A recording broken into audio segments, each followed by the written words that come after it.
The guy is sleeping peacefully, in a quiet and peaceful atmosphere.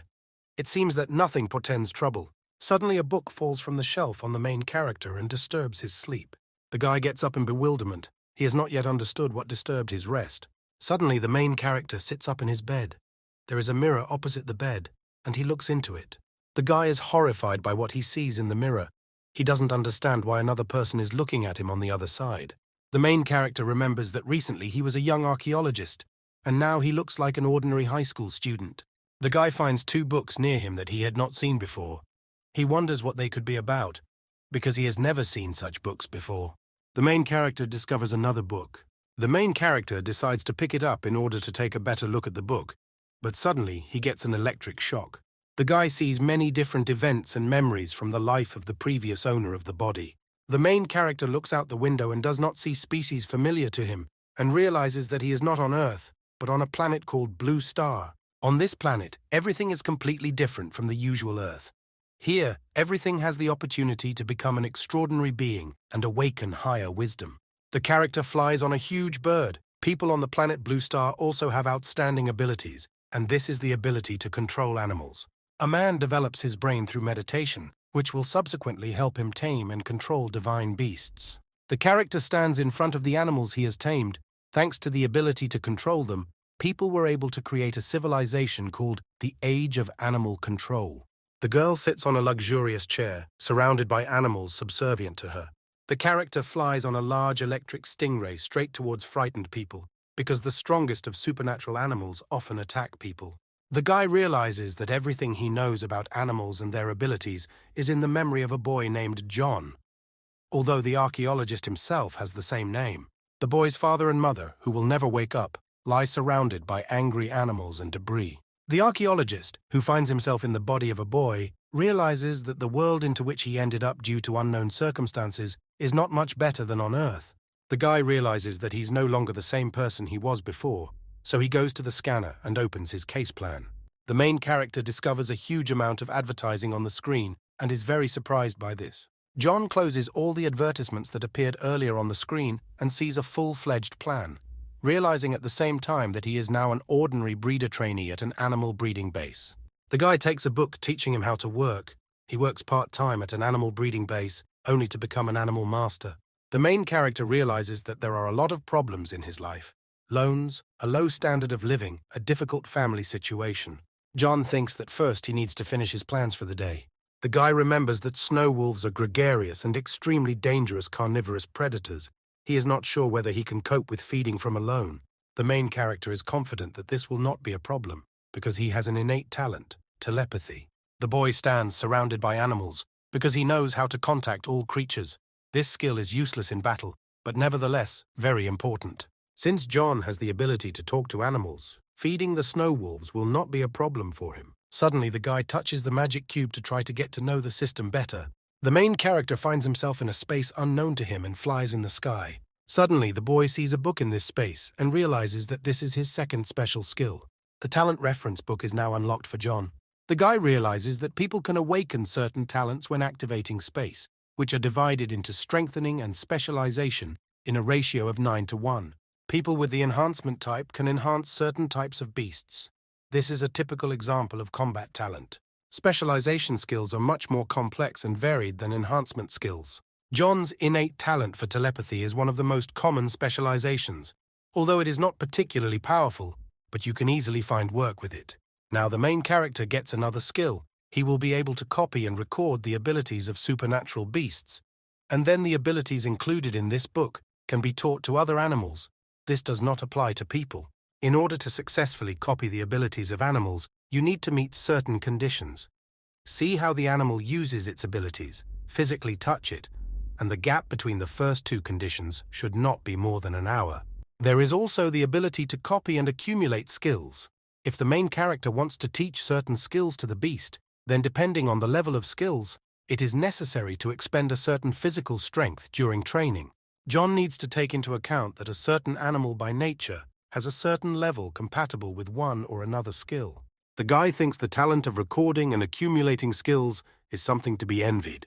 John continues to read the book and learns that the power of a beastmaster depends not only on the abilities of the beast, but also on the development of talents and skills, the rarity of a particular skill and progress.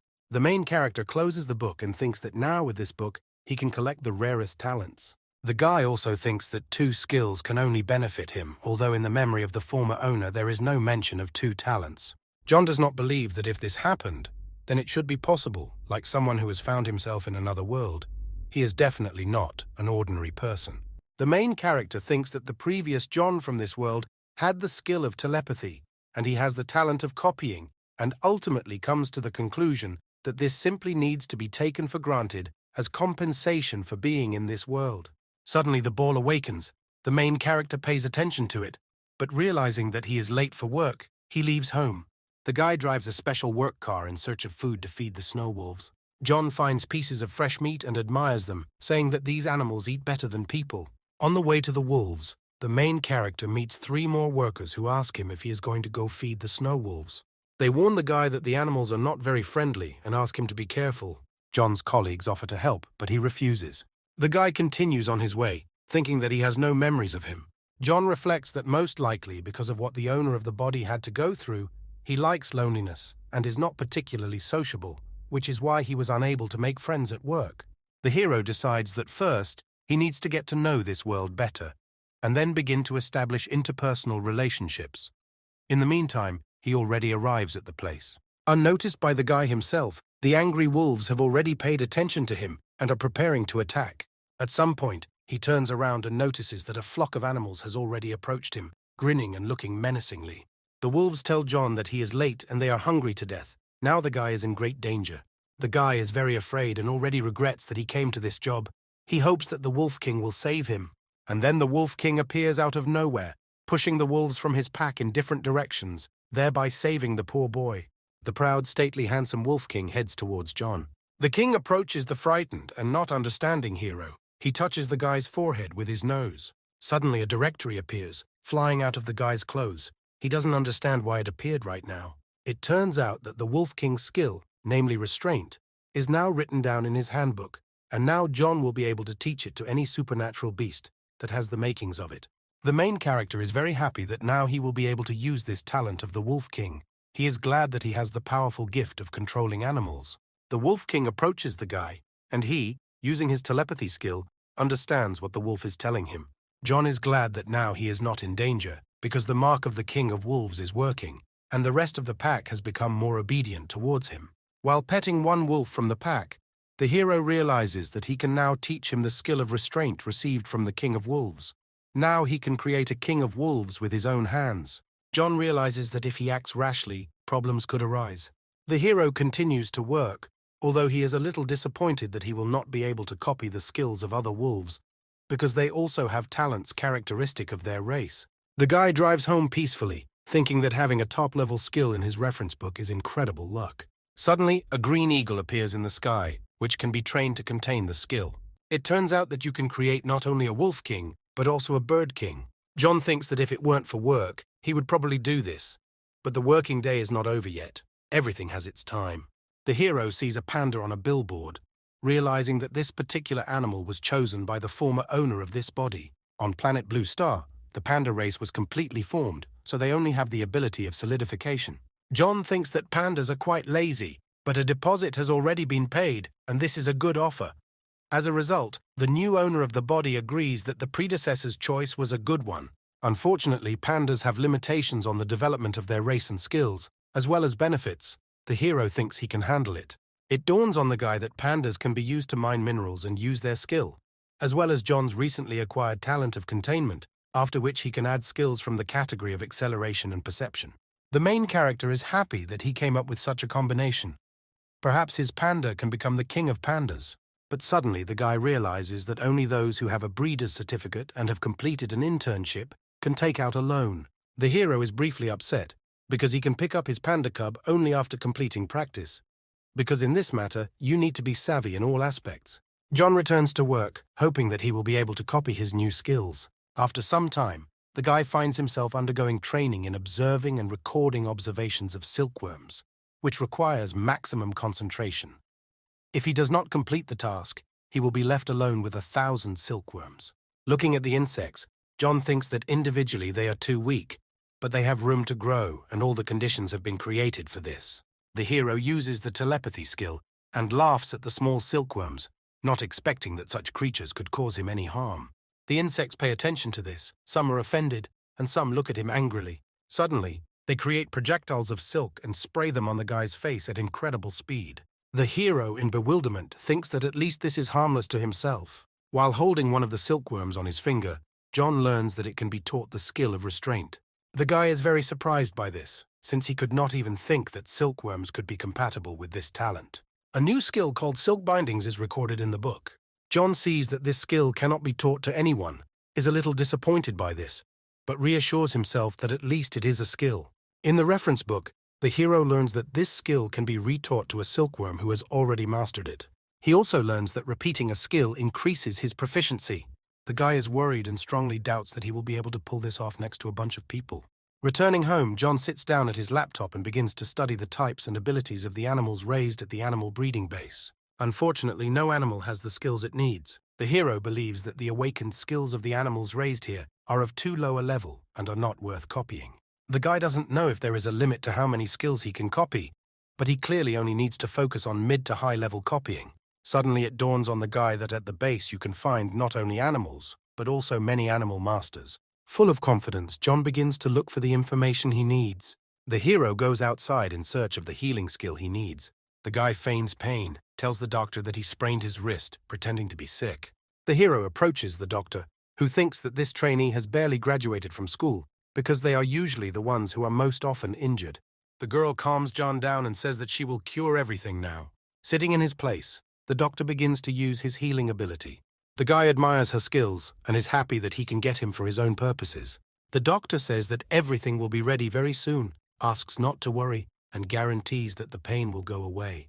The main character gains a new skill called fast healing.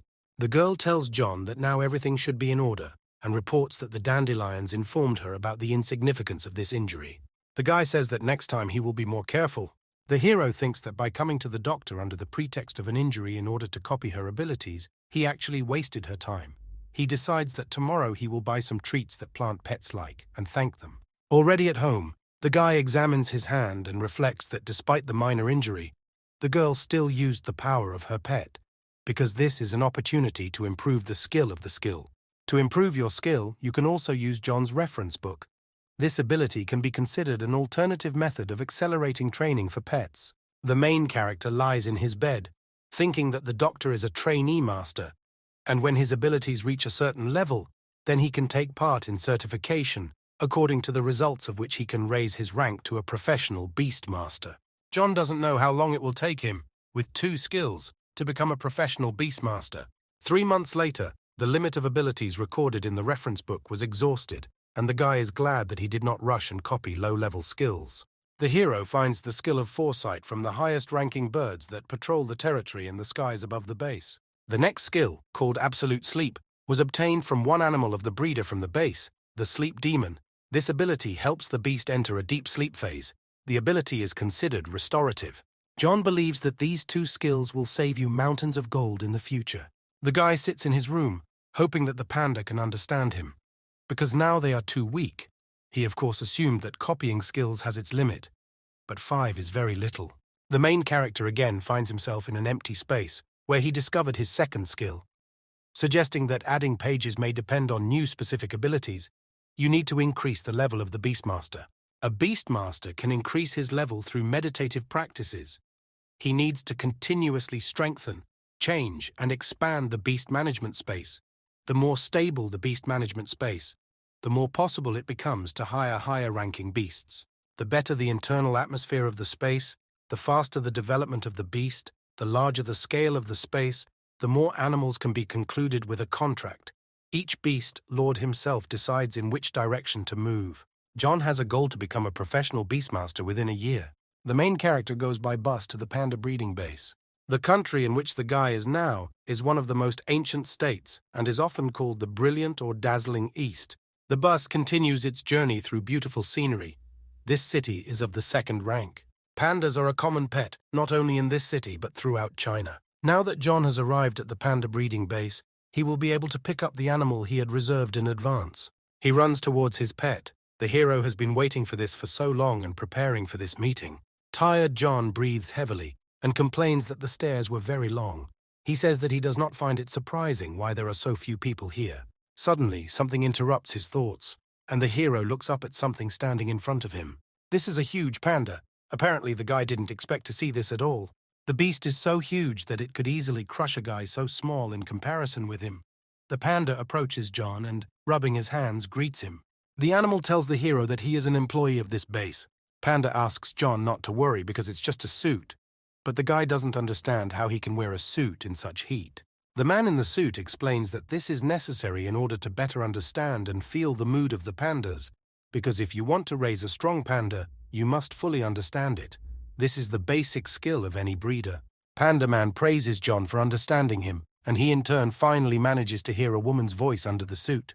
The hero reports that he is still only a beginner, and he is far from being the teacher Nicholas. A girl in a suit hugs a guy and says that this method is available to everyone, and also offers to buy 2 suits at a good discount. It turns out that he is a teacher and calls his new beast. Panda offers to go inside to quickly pick up a new animal for John from the base. Apparently inside the girl can finally relax and take a little break from her costume. A long-haired girl in a cute sweater with a panda appears in front of the guy. John thinks that she probably loves pandas too much and hopes that the girl won't sell him this sweater too. The guys reach the reception, where the girl informs the hero that all the materials are located right here. The panda lover tells the guy that today you can get a panda, which he is certainly very happy about. He asks if he can go and choose it. The girl reports that the guy came too late and there is only one panda left. The panda is a little problematic, and the hero thinks he has been left in the cold. The guys walk through the panda breeding base, watching the beautiful views. On the way, they meet many calmly resting and relaxing pandas. John is touched by this and thinks that they are really very passive, as he imagined. The girl interrupts the hero's thoughts and says that the adults are very calm this season, but the little ones are a little more lively. The guy looks with delight at the little panda he meets on the way. She looks at the guys with disbelief, not yet understanding what awaits her. The guys go down the stairs closer to the panda. At the same time, the hero says that the panda looks pretty normal. Unexpectedly for everyone, the animal hits the tree with its head, and then the guy takes his words back. The little panda does a somersault and lands on the ground. The girl tells John that the birth of this creature was not easy, therefore it is physically weaker than others. It has not yet managed to awaken its abilities. The later an animal awakens its power, the less inclined it is to master any skill. It is not particularly talented, so it kept itself apart from the rest. All these factors influence the formation of his temperament. The girl explains that pandas are generally not very conflicted. What he did now, namely hitting his head on a tree, is training physical strength. This panda is very disciplined and constantly trains to awaken his strength as soon as possible. This is a special case, because the panda has a dream and is not lazy. The guy admires the beast, says that he is very hard-working and purposeful, although he does not have any talents.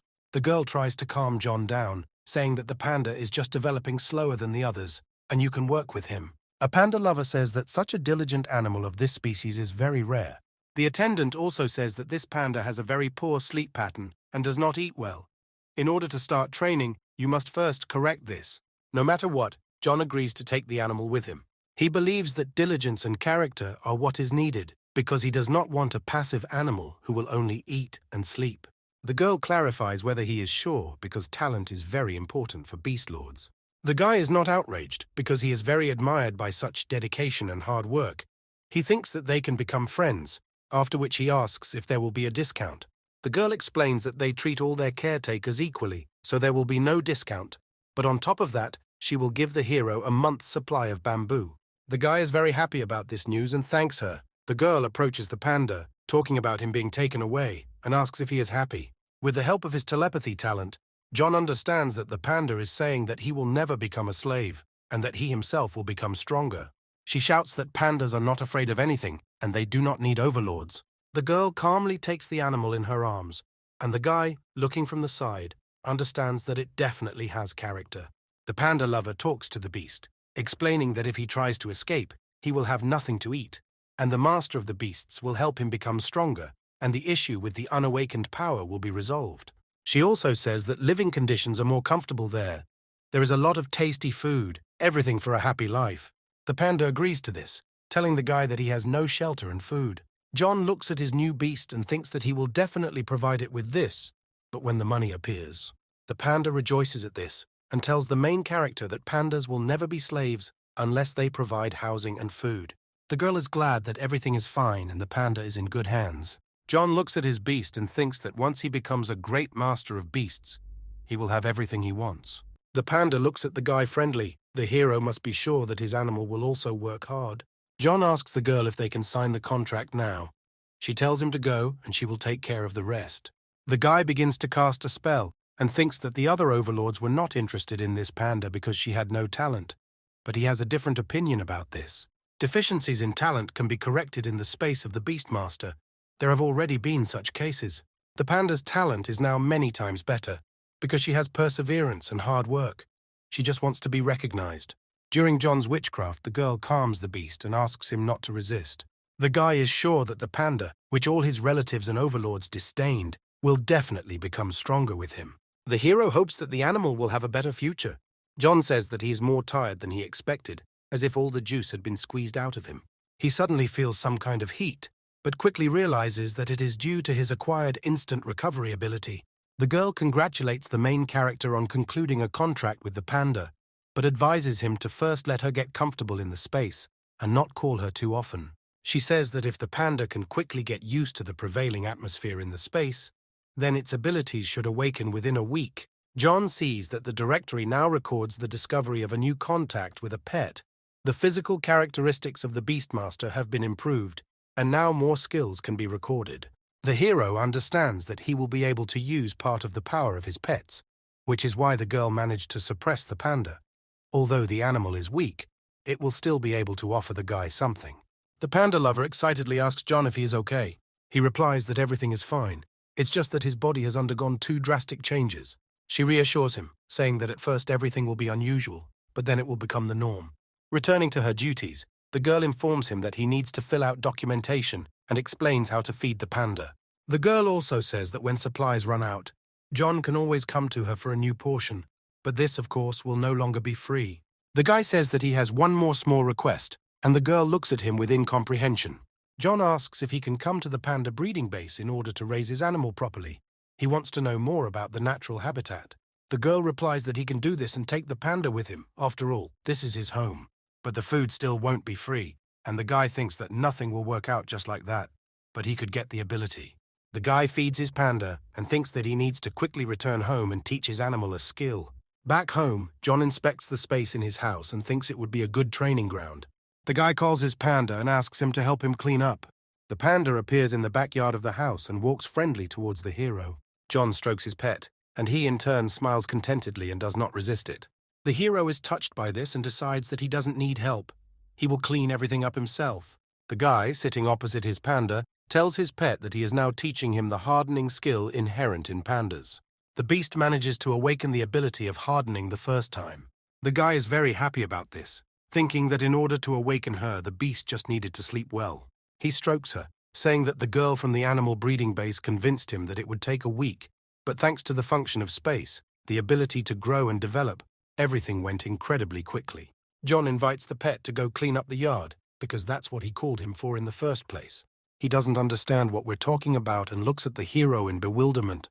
The guy gets upset and says that he probably needs to try to train the panda again.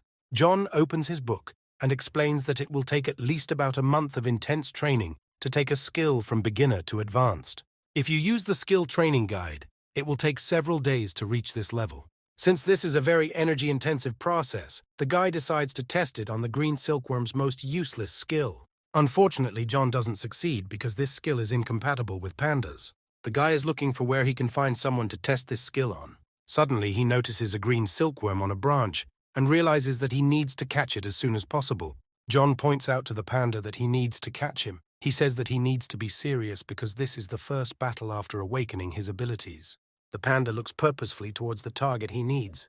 The animal rushes towards the tree where the green silkworm sits.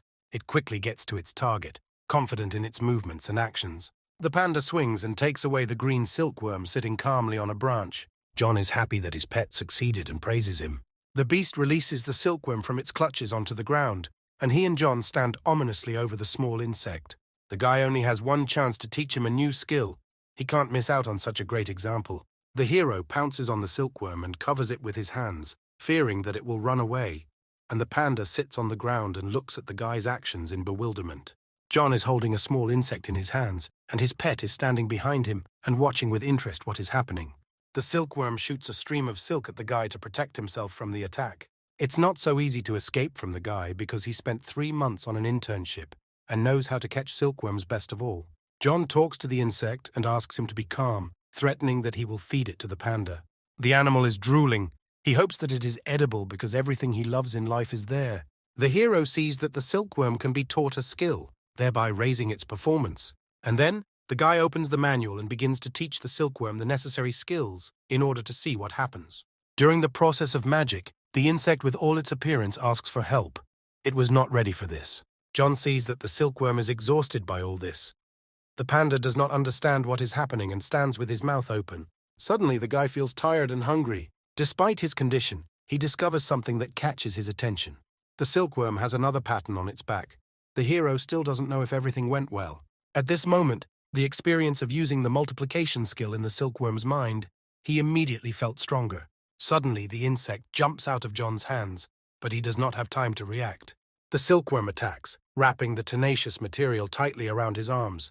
John notices that the silk threads are much stronger and stronger than last time. The main character breaks the threads with his hands. The silkworm cannot inflict enough damage on John due to the difference in size and strength. The guy approaches the insect and tries to calm it down, saying that everything is fine. He doesn't know whether it is possible to say that his skill has increased to the level of a trained one. John thinks that the quality of the threads of this silkworm is the same as the quality of the threads of the silkworms raised in the base and fed on spiritual herbs. Perhaps the cultivation rank is different, but the skill level is definitely high. In addition to developing the skill level, it is necessary to increase the development rank. Perhaps the green silkworms have a deeper understanding of racial skills, which leads to an increase in their strength and the second awakening of the skill. When John teaches skills, he gives away some of the power. However, the guy is glad that the experiment was a success, as a result of which the consumption of physical energy is acceptable. Opening his reference book, the hero realizes that next time he will be able to train the animal only after 8 hours. This is quite normal, because if he abuses animal skill training, then his body will be exhausted. If he wants to use the capabilities of this reference book, then he needs to become stronger. John examines the silkworm in the cage and continues to think about what he learned today. He knows how long it will take him to teach his pet more serious skills. The guy suggests that perhaps there are some products for accelerated recovery. Perhaps you won't have to wait for the skill to reboot, since there are special drugs for animals. Then there should also be for overlords. The main character tells the panda that he will cook chopped pork with young bamboo shoots and white rice for dinner. John invites the pet to rest while he prepares dinner, and when everything is ready, he will call the animal to the table. The animal wonders how it can rest when it has finally awakened its ability. Panda tells John that he is already far behind his peers and wants to train right now. The guy's pet goes berserk. The girl from the base was definitely right when she said that he has some problems. The hero allows the panda to practice in the yard himself, which he is certainly very happy about. The guy warns the beast that the backyard of his house does not yet have the equipment necessary for training. John suggests practicing activating, holding, and blocking the hardening. He tells the pet to try to hone the skill and also use it on a specific part of his body. Panda agrees and says that he will do everything John asked. The guy knows that the panda again wants to bang his head not against a tree, but against a wall. She just came here, but already wants to destroy everything. Discipline is good, but everything should be a little different, so the hero needs to find a way to earn money to buy the necessary equipment. John can breed green silkworms, and if the quality of the silk they produce is high enough, then the products made from it can be sold at a good price, but you need to have time to combine work with the silkworm and the panda. The guy thinks that when his skill level increases, the quality of the silk will be even better, and then a bunch of silk threads will be able to cover all the financial needs of the family. The hero is very tired. The panda also did a good job and is already fast asleep when John returns to his room. John knows that the pet does not like to eat before training, but even after eating it continues to work hard. While the panda is sleeping sweetly, the guy promises the panda that he will never leave him no matter what. The main character returns the animal to the space of the master of beasts. Lying in bed, John realizes that he has never slept cuddling with a panda and regrets sending him into his space. In the morning, the green silkworm shoots its silk web and picks up green leaves from the ground into its cage. While no one is there, The insect has breakfast with fresh and sweet leaves. Suddenly, John abruptly comes out of the house, shouting throughout the yard, which greatly frightens the silkworm. The guy opens his reference book and sees that the recovery time has passed, and now he can successfully teach skills. Today, the hero plans to teach his pet the hardening skill, but before that, he wants to check something. John tells his pet that he needs to go shopping, and then he will return for the animal and release it. The guy good-naturedly approaches the cage with the green silkworm, remembering that he forgot to say hello, and waves his hand. John notices that the insect used its skill to reach the leaves. While going shopping, the guy thinks about his new friend, because he is also a little strange. Other silkworms strive to eat as many nutritious plants as possible in order to grow and develop. But this one doesn't care. He just eats leaves and doesn't care about anything. The guy decides that on the way home, he will pick more leaves to diversify the diet of his silkworm. Unfortunately, John cannot afford spiritual herbs, but other plants must also have a lot of nutrients. He will not allow someone who will produce excellent silk for him in the future to starve. Going out onto a busy street, the hero notices that everything there has changed a lot. He notices a man riding a cart pulled by snow wolves.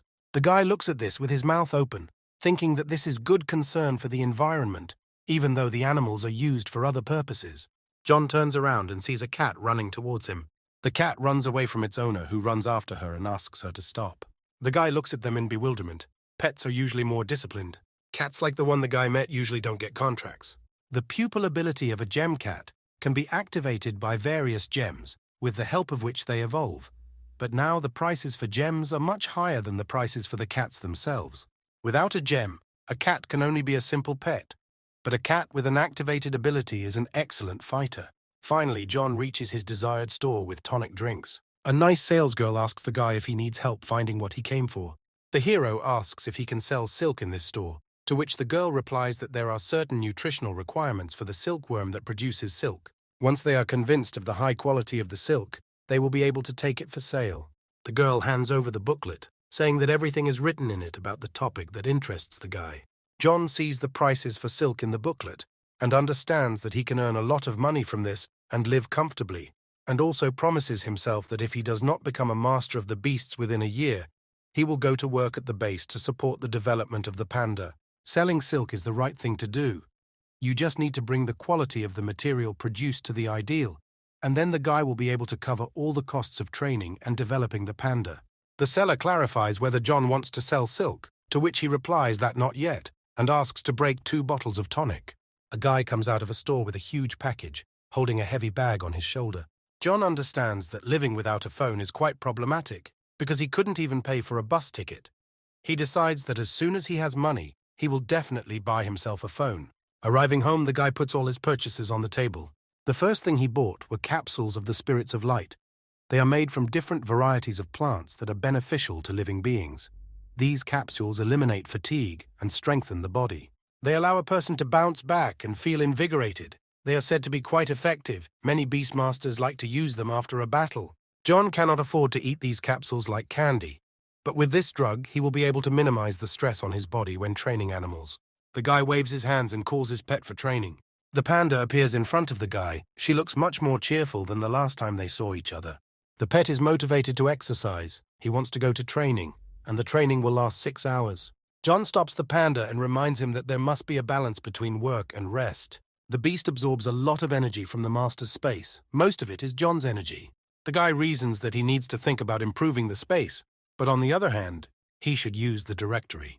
John restores his strength with the help of absolute sleep, which he will teach the panda now, but for now he suggests practicing the hardening skill. The main character touches the panda's head and calls for a reference book in order to begin training. The green silkworm looks at all this from the outside. He does not understand what will happen now. The guy is very exhausted when training his pet. It is much more difficult for him than training a silkworm.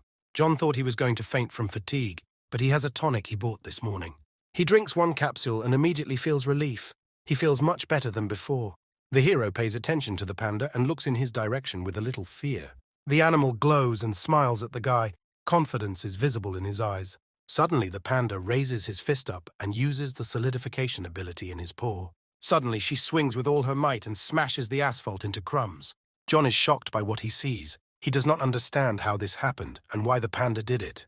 The beast himself was very surprised by his abilities. he suddenly became very strong.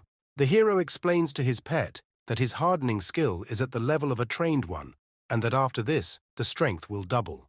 Panda is very happy about this, because at the base he could not achieve such results even with hard training.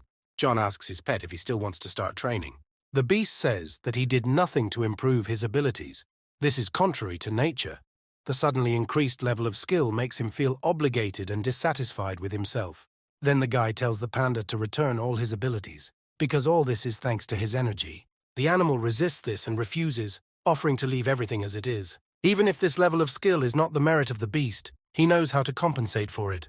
As punishment, the panda offers to train for 24 hours and not sleep at night, and John does not understand how he can be so disciplined. The guy agrees to a 24-hour training.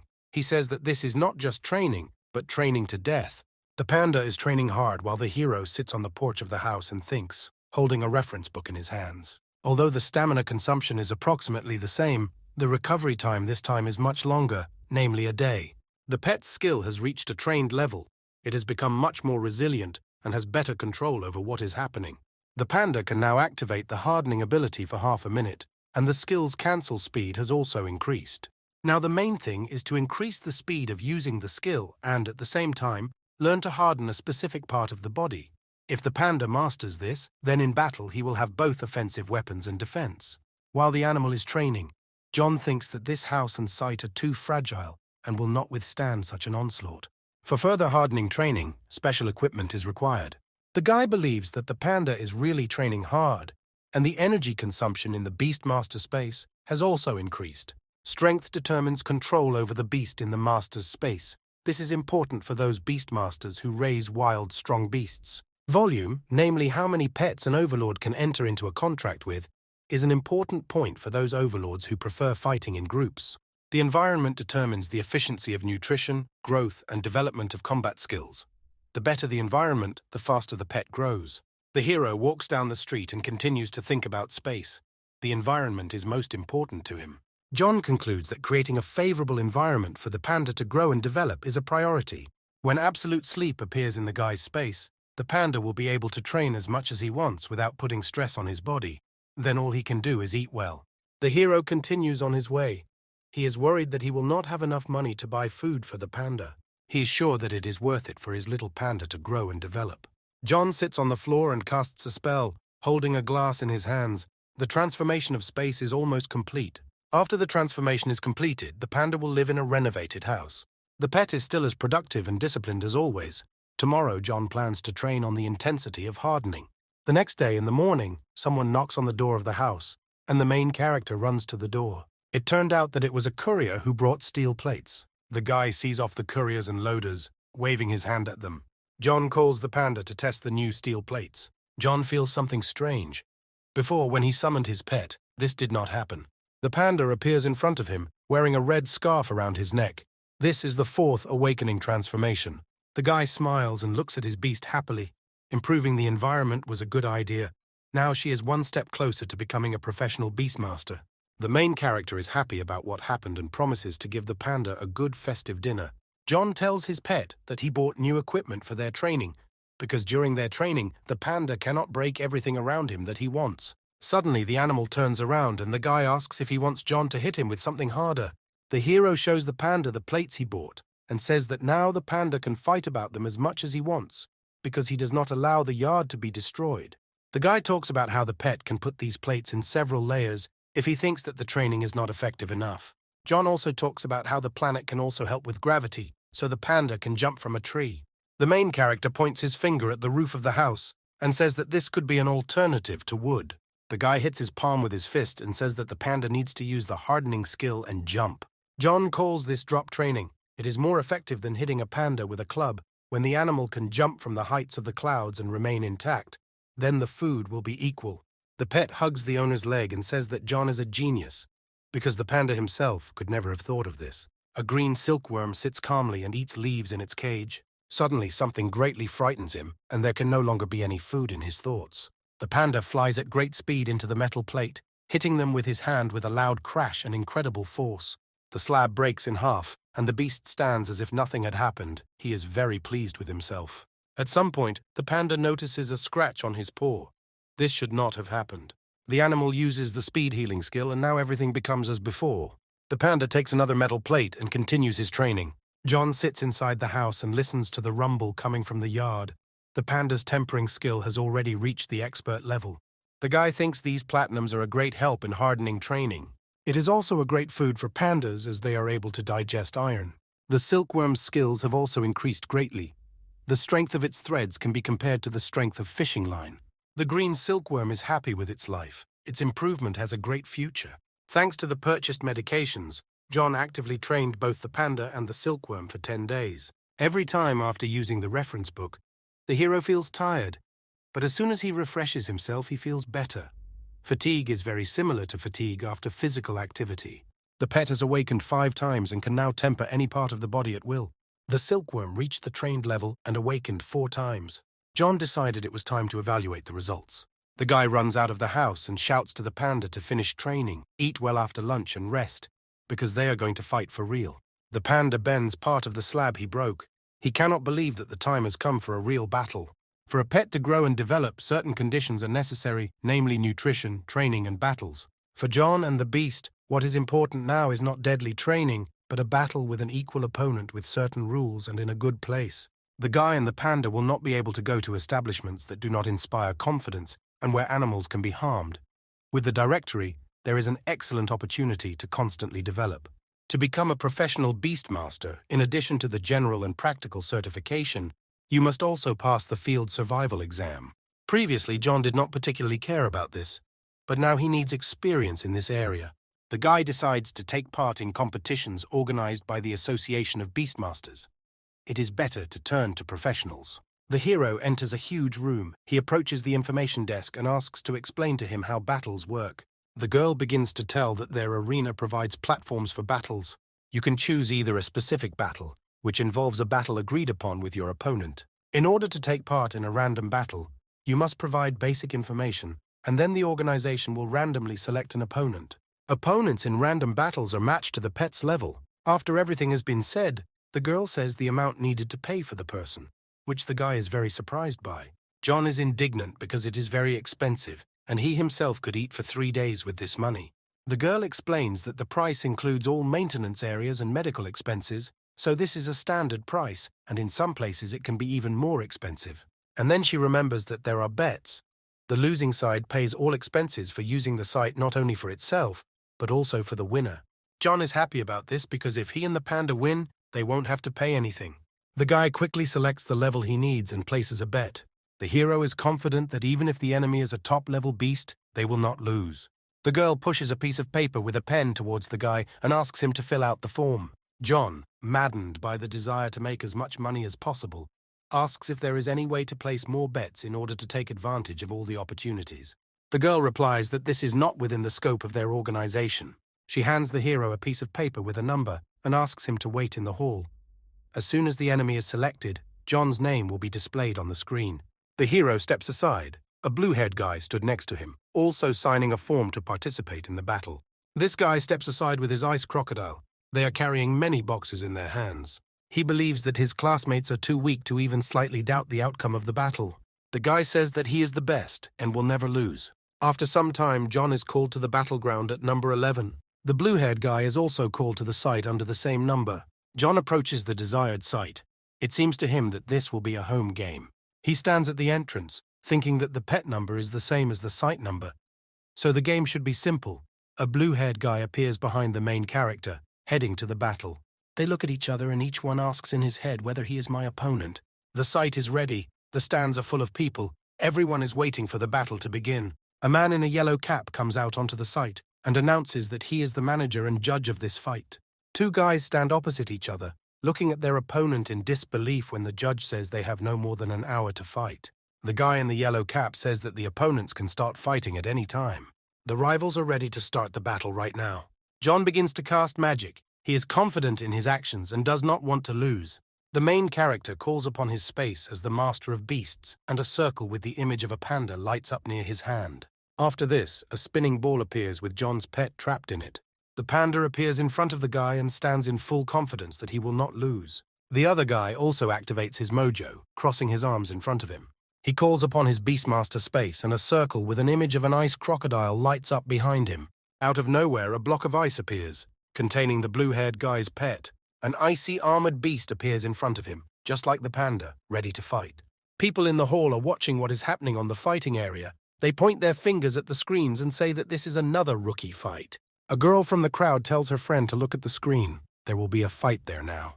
A lady in a suit similar to the one the blue-haired guy is wearing recognizes him as Edward. She says that this is her classmate and he is incredibly strong.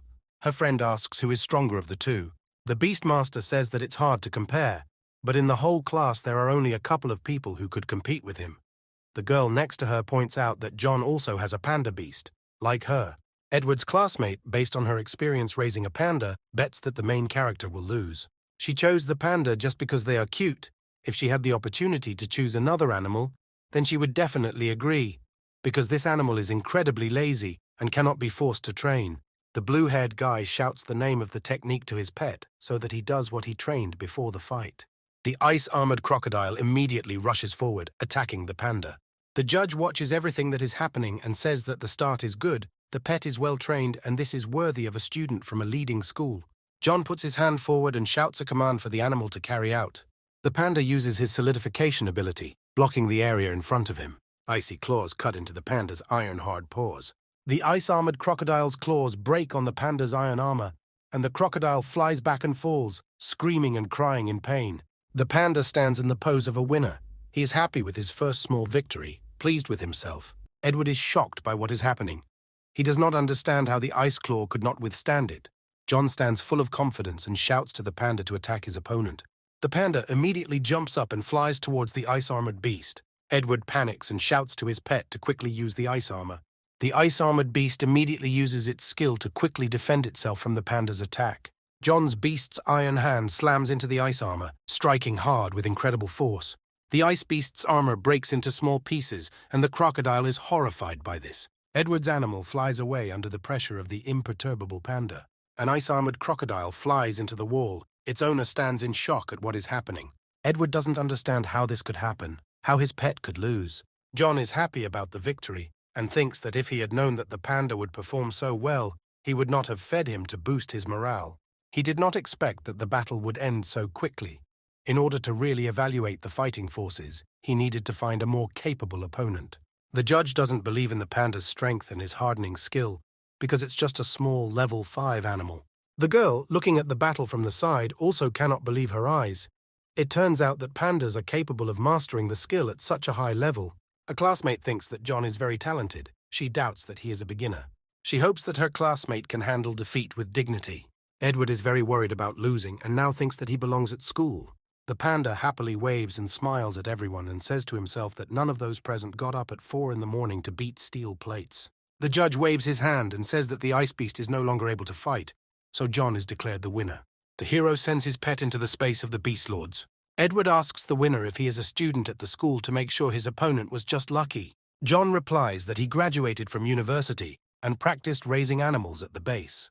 The level of education in the suburbs where the protagonist studied is not as high as in the city, but nevertheless John defeats him, and Edward cannot understand this.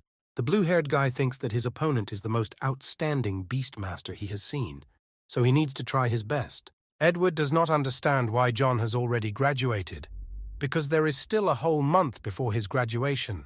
The judge tells him that such conditions are for graduates of combat specialties. For everyone else, this happens earlier. At this moment, the guy understands that his opponent is not even a graduate of the combat specialty. The judge asks if his pet needs medical attention and asks him to pay double the loss fee. John is quarreling with the girl at the reception. He wants to choose an opponent of a higher level. The girl explains that not everyone wants to fight an opponent below their level. She offers to provide the arena if the hero has a friend who will be willing to fight him. John has no friends at all, not to mention that anyone else would want to fight him. He says that he's going to the association and says goodbye to the girl at the reception. The Association of Beastmasters can give and pay for tasks, carefully selecting tasks for trainees. They are aimed at earning experience. Money is not a priority for John now. The main thing is to find a suitable opponent for training. If this is not found, you can look for other buildings that are suitable for training. Given the condition of the panda, the space for improving skills cannot be limited only to the house. The main character thinks that if you do the same thing every day, you can go crazy. After the battle, it was clear how happy the pet was, so his owner just had to find new training for him. John finds a mission to catch stray cats. They have created a large gang of thieves. If we take into account the fact that supernatural beings have intelligence, then the groups are quite real, but it is not clear what they are stealing. The guy understands that this task is not suitable for his pet, so he continues his search. There are a lot of tasks, but none of them are suitable for a panda. All missions are placed by people who want to hire beast masters for a low price for some unnecessary work. The task of catching locusts seems suitable to John. The time of this mission is not limited. They probably need constant supplies. But when faced with a fast and dexterous opponent, the panda's speed may not be enough, in which case the owner should teach him the skill of supervision. The enormous strength of the Iron Eater combined with supervision will be a huge plus. Combat effectiveness should increase. John finds a mission to catch mice, but its combat power is very small, so even a man can cope with it. The main problem is that they reproduce, move, and associate quickly, so it is difficult to determine how dangerous they are. This is also a long-term mission, which is issued to several beastmasters at once. It can be used to train reflexes. The panda's speed should increase. John decides to postpone hardening training for now. Unexpectedly, he notices Edward, with whom he had recently fought. The hero waves happily at him and asks if his ice beast has recovered. The guy is very worried and tells John that everything is fine, to which he asks if Edward also came to this place for errands. The blue-haired guy confirms the hero's guesses by asking what task John took on, suggesting that most likely it is some kind of highly paid task. John shows his task, and Edward is very surprised by this and asks if the hero is going alone. The blue-haired guy explains that for this mission, it would be better to form a team, because these animals are very cunning, so it will be much easier to work as a team. Edward very persistently offers to join John's team. The main character tries to get out of it, saying that it makes no difference if he joins. But the blue-haired guy finds a way out of this situation and offers to call 2 more people for this mission. John agrees to help the enemy he defeated, because if the rats unite, then this task will not be easy for him. Edward says he will contact 2 of his classmates tonight, and then they will have a team of 4. It turns out that the blue-haired guy wants to get closer to John in order to learn more about his training and understand how he managed to turn a lazy panda into a real fighter. The main character comes to the tonic drink store again. The saleswoman thinks that this guy comes for the 3rd time in 2 weeks. John says that there is more and more training and fighting, and he has had poor health since childhood. The salesgirl puts on the table the supplements that the guy usually buys. John and the panda eat with pleasure. The guy eats the food he prepared, and his pet eats sweet bamboo. Suddenly, the guy turns and asks the beast to come. He wants to teach him a new skill. Panda is upset about this, because he believes that strength depends only on his efforts. For some reason, he cannot utter a word. The guy teaches the panda the skill of ultravision. The sharpness of the eye will increase several times, and he will be able to see even at night. The panda will be able to activate it by spending spiritual power. The beast rubs his eyes with a smile on his face, and John is very tired from training the panda. The panda curiously leaves the house to test his new skill. The beast sees everything very clearly in the dark, just like during the day, which he is very happy about. Now it will be much more convenient for the panda to train at night. He will be able to compensate for the lack of diligence in training during the day. It now takes 48 hours to restore spiritual strength. John hopes that the pet will not break the steel tile tonight, because he needs a good night's sleep. Edward sits in his room and drinks tea, while writing in the group chat with an offer to go catch mice with him. Suddenly, his classmate writes to the guy, saying that she recently saw him in the arena, where he lost. Edward spits out his tea in surprise. The blue-haired guy is very worried because now all his classmates will know about his loss to the first person he meets. When meeting, Edward asks the main character if he got enough sleep, because he saw that he was yawning. John asks where his friends are, to which the blue-haired guy says that they will probably come up soon. Suddenly, Edward's classmate and her friend appear in front of them. They greet the guys. The guy introduces the girls. This is Kate, his classmate.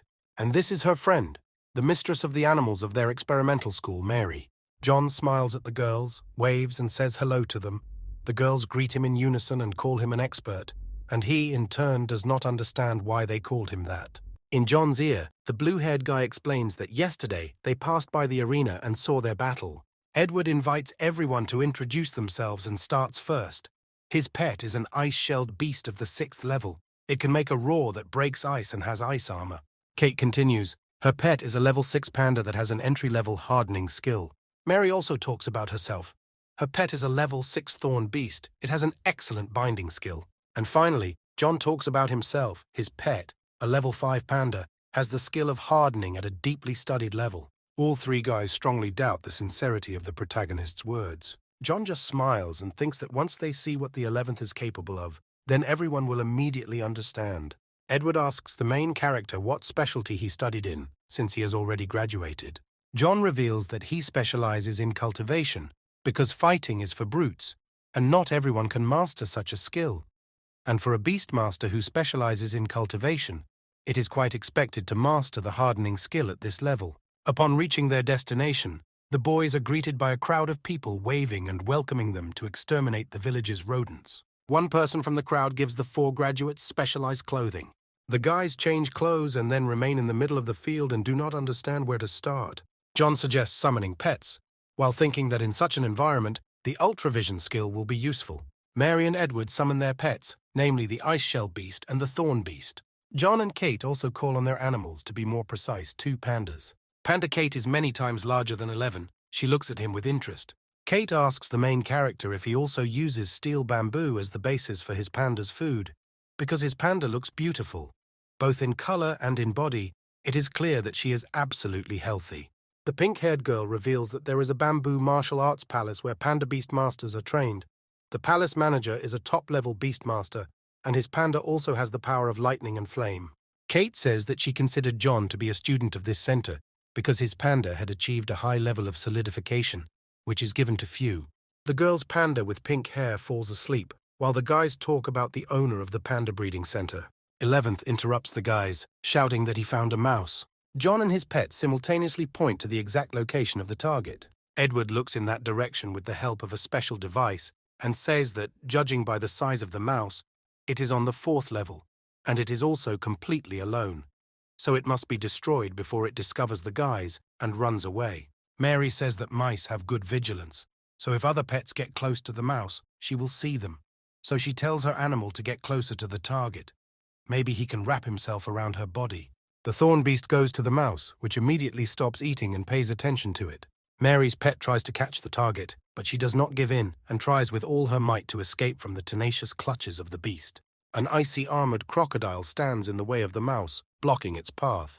The red rat jumps high and flies over the ice crocodile, continuing its escape.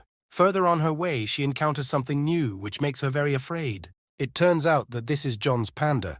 He uses the hardening skill and tramples the poor mouse into the ground with all his might. At this moment, Mary's pet grabs the rat so that it cannot escape anywhere. The guys admire the panda's strength and compare its strength to a high-rise structure. The graduates bring a rat to the main person at this event. He in response asks to catch a flock of rats. Since they managed to catch one, Mary praises John, because if not for him, the target would definitely have been able to escape. John invites the guys to split up, because he needs to catch as many mice as possible to earn money. Edward agrees, because this way they can increase the rate of destruction of rats. They agree to meet at noon at the same place. The blue-haired guy clarifies that if someone meets one mouse, then you can deal with it as you wish. And if there is a flock, then the guys will call the rest, because it's more efficient to work this way. Mary challenges her friend to catch more mice than the others, but Kate replies that her panda probably won't be able to catch that many mice. The girl with pink hair thinks that Jonah the panda and her pet are completely different animals. The main character tells his animal that their goal is to catch 20 mice before lunch, but the panda is very self-confident and wants to catch 200. John says that he doesn't care how many they catch. The main thing is that the 11th does not spoil the crops and fruit trees. If a panda breaks something, not only will they not be paid, but they will be forced to pay compensation, and then they will have to cut costs on feeding the animal. John asks not to use panda hardening, because the main thing today is to train speed and reactions. 11 immediately gets to work, quickly collecting mouse after mouse. The main person at the site is surprised at such abilities. He can't even believe that this is really a panda. The panda is indignant that the owner did not teach her the skill of invisibility, so he could catch mice much faster. The man, who is writing down how many rats he has caught, asks him to catch them more slowly, so he does not have time to write down. Many people appear near John. 2 hours have already passed, and the panda does not stop working. The guy reassures people that his animal, in addition to eating, also likes to practice. Edward sees that John's panda catches one mouse every 5 minutes and does not understand how much strength the guy has, even if his panda does not get tired. The hero shows the blue-haired guy a tonic capsule, thereby explaining everything. Edward realized that even though others have better abilities, no one is dedicated to the task as much as John, which is why everyone loses to him. The main character asks the guys how many mice they caught. Edward caught 7, Mary 6. Kate looks at the others upset and complains about her pet, calling pandas stupid. 11 doesn't like that she treats all pandas with the same brush. A man collecting mice praises the panda. He has never seen such a useful pet. He caught 22 mice in 2 hours. John takes out the long-awaited food and invites the guys to eat together. The graduates sit down to have a snack while the panda continues to circle and catch mice. While John is eating food on both cheeks, Kate tells him that pandas are not so active, and this is not normal.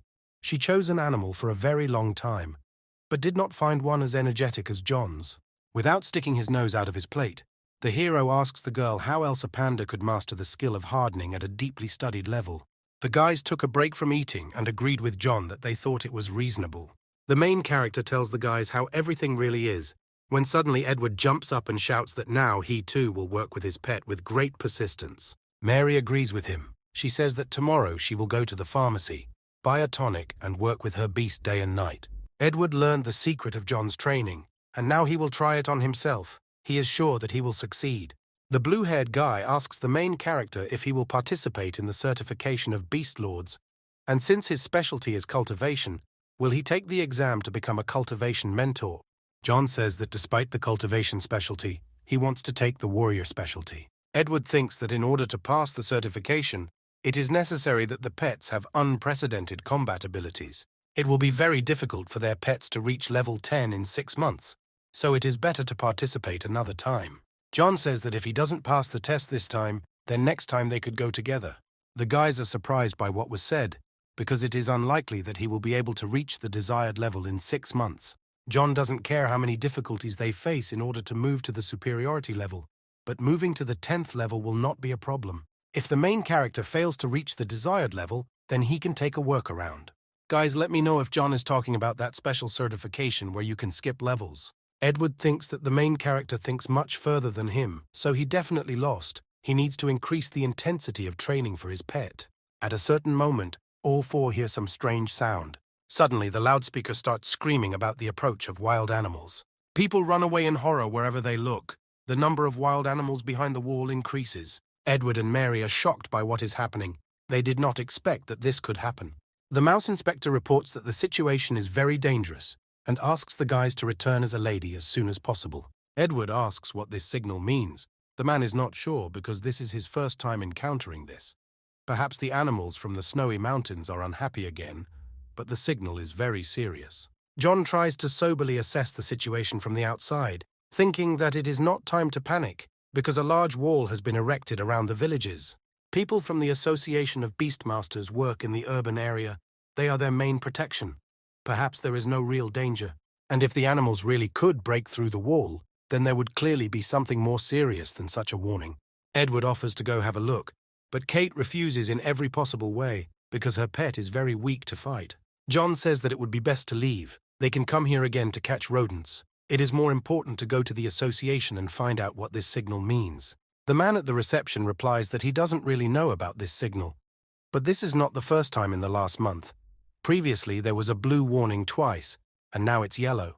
Another person appears out of nowhere. He greets Kate and Edward. This is their teacher, Daniel. It turns out that he was nearby, saw the guys' correspondence in the chat and decided to come take a look. John looks at everything from the outside and does not understand why these two communicate in a chat where there is a teacher. Daniel asks who the other guys are. Edward replies that they are his friends from other schools. The teacher clarifies whether the children's bewilderment is related to the warning, and they ask him to tell him more about it. Following the guys out, John thinks that staying in the suburbs is not safe, and he needs to go to the city with his pet. The guys and Daniel go out into the street, and he begins his story about the alarm. The area around the snowy mountains is well guarded. If danger really appears, the association will quickly react. If the forces are not enough, then they will call the regional beastmasters. And if these forces are not enough, visitors from neighboring cities will join in. Edward worries that the animals might turn against people again, but Daniel reassures him that they are just a small pack of wild animals. John gets into the conversation and says that the urban area is better suited for animals, so they come here because of competition and the fight for food. Perhaps this is not the main reason, but the obsessions of animals are repeated more than once, and this is not as unexpected as it was 10 years ago. Daniel agrees with the main character, but the reason is still unknown. What made the animals go into conflict? This is an unsolved mystery. The teacher says that perhaps the answer is in the Ice City and asks the children if they know the story about it. The guys are looking forward to Daniel's story about the Ice City. Daniel says that one day an ice dragon flew in and froze all the mountains. The guys ask him who won. He says that most likely the tribe living in these mountains.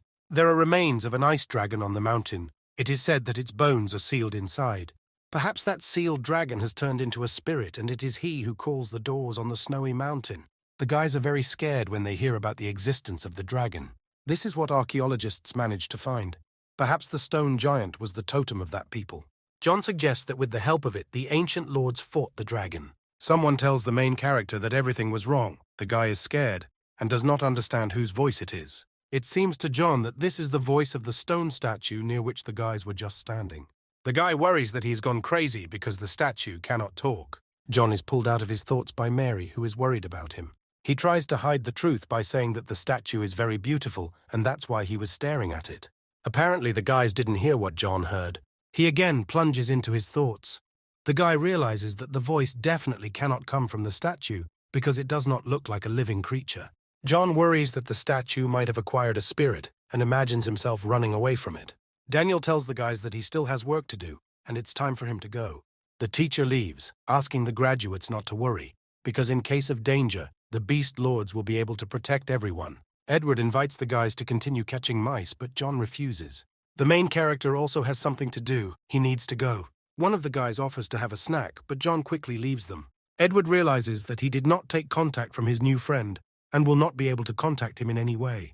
Arriving home, John begins to study books. The history of the world is divided into eras of myths, totems, and beast lords. In the era of myths, according to legends, mythical creatures appeared who ruled this world. In the era of totems, people appeared. They tried to survive in territories owned by stronger creatures. In the era of the overlords, people began to tame animals. John downloads information about the alliance of overlords on the computer.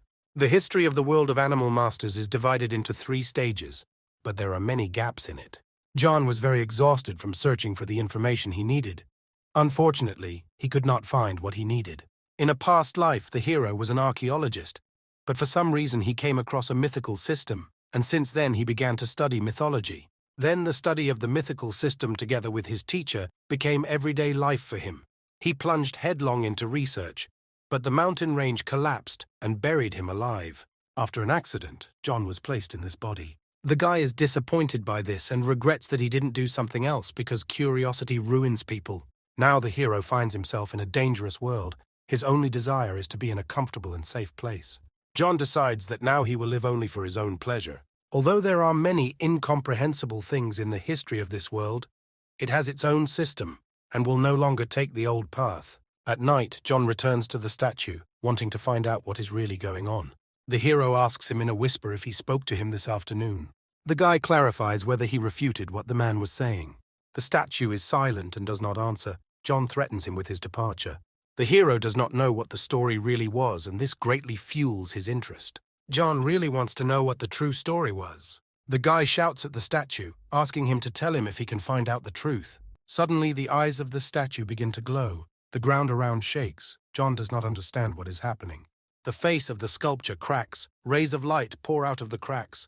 John looks in horror towards the statue. Something happened. The sculpture has broken into small pieces. Dust and crumbs are all scattered in all directions, and a bright purple beam of light comes out from the center of the structure. John is very worried about what he did, because he came to the statue primarily out of curiosity. The guy runs away from the crime scene in fear. People are panicking. They think that animals have attacked the city. They don't understand why there is no news. People passing by try not to stress themselves out. Perhaps it's just social unrest. The secretary comes to the chairman's office and asks what happened.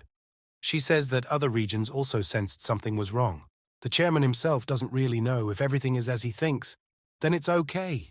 John feeds his panda with fear so that he will grow up quickly and become stronger in order to protect the two of them. It seems that the 11th doesn't mind at all because he really loves to eat. The main character regrets destroying the statue and decides to stay home until he finds out what happened. John feeds not only the panda, but also his second pet, Silkworm.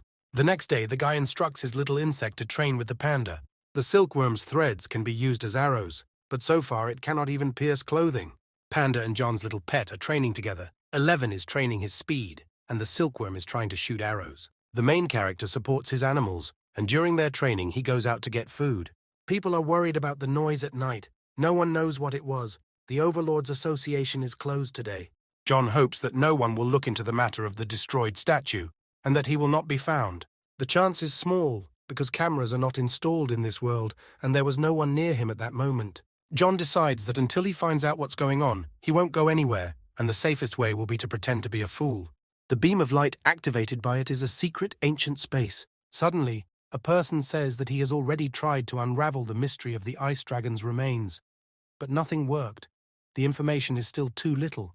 They cannot find out the truth. Perhaps here they will learn something new. A grey-haired man tells an inquiring person that a stone statue has collapsed in the garden of the Beastmasters Association. It seems that this space appeared for a reason. Someone disturbed the scar of history.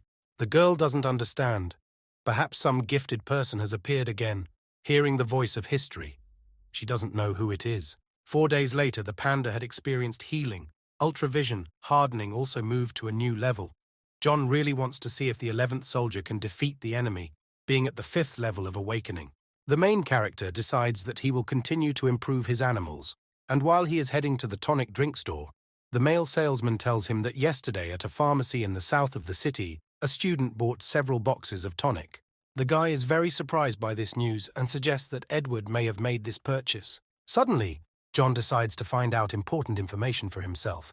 He pretends not to be involved in what happened and asks why the Association of Beastmasters was closed and whether they found out the reason for that strange rumble. The seller praises the guy. The details are not yet known to him, but he can say that it is very possible that their city will blow up. John raises an eyebrow and looks at the man with bewilderment, asking for more details. He says that there are rumors about the appearance of a secret space. He explains that it is something like another space that exists outside of their world. Their planet of the Beast Lords was also originally a secret space. There is a theory that when all the Beast Lords die, they will also turn into a secret space. But after the death of several powerful lords, their space can still be preserved. Something like a small world is formed from the Master's consciousness. The space was formed from the consciousness of the ancient overlord, but compared to them, their minimum level was legendary. If the secret space has really opened, then there are a lot of rare resources and pets there. With its appearance, there is an opportunity to reap great benefits. It seems that there is nothing wrong with the fact that the stone statue has collapsed. The main character asks many questions about the secret of this world. John believes that he should not approach this space and explore it, because it could be very dangerous. Suddenly, his thoughts are interrupted by a sharp knock on the door. A man is standing outside the threshold, saying that public help has arrived. Since no one answers their knock, they decide to knock down the door, which gets the guy very scared and screams at them not to do it. He is very worried that people found out that he destroyed the stone giant. Opening the door, John discovers behind it a girl who had recently been near the secret space and asked questions. She summoned her pet in the form of a lion. The girl introduces herself, saying that her name is Louise. She is a doctor of archaeology at the capital's university, a member of the Archaeological Research Association. She came to find out some information from the main character. He invites the girl inside the house, also introducing himself, saying that he doesn't work anywhere and wants to become a master of beasts. Louise enters the backyard, looking at the surroundings. The panda and the silkworm are hiding behind a pot on the street, looking around in fear at the guest. She asks John if he had anything to do with the destruction of the statue in the Overlords Association, if he heard a voice coming from it. The 11th looks angrily at his pet in the form of a lion, who smiles sweetly. Louise says that the statue is not alive, but the main character has the gift of telepathy, which can happen not only with living creatures. Some non-living beings who come into contact with the senses can gain a soul. This can only be heard by those with telepathy. Hearing a voice is a very rare gift throughout history. During destruction, many facts are lost, but people with telepathy can help restore these facts. The remaining traces of history have supernatural powers and are very difficult to destroy. It is much easier for people who reflect with telepathy to find a way to overcome this protection. The guy came into contact with the soul of the statue and provoked the appearance of traces of antiquity. Perhaps this trace has information about the ice source. Since the main character has a gift, Louise reads that he is a born archaeologist and invites him somewhere. John flies into a rage because in a past life he was also an archaeologist who paid for his curiosity. The main character's place would be to raise a panda, earn money, meet true love, get a cat, and then go to a quiet city where he can live in peace. He tells the girl that he is not interested in archaeology. He is also not going to join any association and does not want to work at the university. During the dialogue, the silkworm, panda, and lion became great friends. They play with each other and communicate verbally. The girl asks not to rush and not to make hasty conclusions. With such talent as his, there are only 11 people in the entire state. Louise kneels down to watch the animals. The guy reflects that people with telepathy are even rarer than overlords at the legendary level and creatures at the totem level. He suggests that if he is so rare, then the guy should be treated well in the team, and ultimately John agrees to accept the agreement. The guy still decides to ask where he is being invited, under what conditions. Louise replies that if he becomes a ruler at the legendary level, he will not find such good conditions. John is very happy about this news, because perhaps the lords of the legendary level will be his bodyguards. It seems that this will be to his advantage.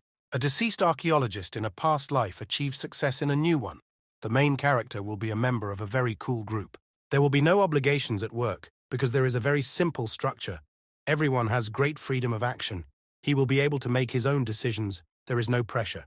The main character is delighted with the fact that he will be able to make his own decisions and will not have to travel to dangerous places and risk his life, which means he will be able to use any resources, materials, and security. This Bureau for Research of Historical Monuments of the State and their protection by numbering is called the 11th Bureau. This group includes special people in the field of archaeological research. It is engaged in special research of ancient monuments. John notices the fact that he sees the number 11 everywhere, and in the end, despite all his doubts, he agrees to the job. Louise is also a member of the group, which, including these two, consists of 11 people. The girl congratulates the main character, saying that from this day on he is a reserve member of the Bureau. She explains that to become an official member of the group, you need to pass certification. In addition, the guy is still too weak. The group can provide 10,000 for initial expenses. The main task is to reach the specialist level as soon as possible and gain certain knowledge about archaeological research. The main character is ready to do anything to get money. It is more important to him than personal security. All the animals smile contentedly. With this amount, John will definitely be able to feed his pets. Tomorrow he will receive his ID and money. But unless absolutely necessary, the girl does not advise disclosing information that the guy is a member of the 11th Bureau. Otherwise, foreign intelligence officers may find out. Louise says that when the protagonist becomes an official member of the Bureau, she will be the point of contact between him and the group. Suddenly, John realizes that many will probably want to eliminate those who can unravel the secrets of the historical trail, and he is still so weak. The girl says that the task for certification is to find out the truth about the history of the city. There is no time limit. As soon as the guy finishes, he will immediately become a member of the group. Even those who can hear the voice of history cannot hear everything. Some kind of push is definitely needed. This task is ideal for John. Rejoicing, the main character asks if he can get in touch with that secret space. Even if he does not use the privileges of a member of the Bureau, he will be able to enter the secret space in any case. Louise offers him as a gift to receive one of the techniques, either for the silkworm or for the panda. She wonders if the 11th is his first pet. He probably has no contact with the silkworm, and it is listed as a wild animal, despite its excellent development. The girl activates the cheat for skills, and the main character is very happy about this, because despite the money, they also give him a gift. John looks at his pet, trying to gain his approval, thinking about whether it is good to accept so many gifts, because he cannot easily receive rewards. He thinks who should best give the new skill. He doesn't want to let go of the silkworm, but apparently this is the best option now. If the insect can become stronger, it will continue to be useful. The guy would really like to have an animal of high origin. Just in case, John clarifies whether it is possible to choose both options, because making the right decision is difficult for him. He explains that he wants to become strong and benefit archaeologists, and Louise thinks that she did not count on such impudence on his part, but still agrees, chalking it up to an advance payment. For now, he can only make a contract with one pet. When he becomes an entry-level overlord, he can have 2 contracts, but to make a contract with a high-origin pet, and this will not be enough. He will not be able to support the rapid growth of such a pet. John agrees, because now he won't be able to take on another pet. The girl promises to recommend him to the bamboo and stone courtyard to find a suitable skill for the panda. Everything turns out as the main character expected. He has a mentor. A rational curriculum is much better than copying. Louise asks if the guy is going to make a contract with the silkworm when he becomes a crystal butterfly, but he replies that green silkworms are just one of the strongest and most flexible pets, so he couldn't resist and decided to try to raise him. It has already been established that these insects can evolve into many different species. Silkworms can change completely, and for this, there are different approaches to their cultivation. They can become moths or day butterflies. Several dozen species are already known.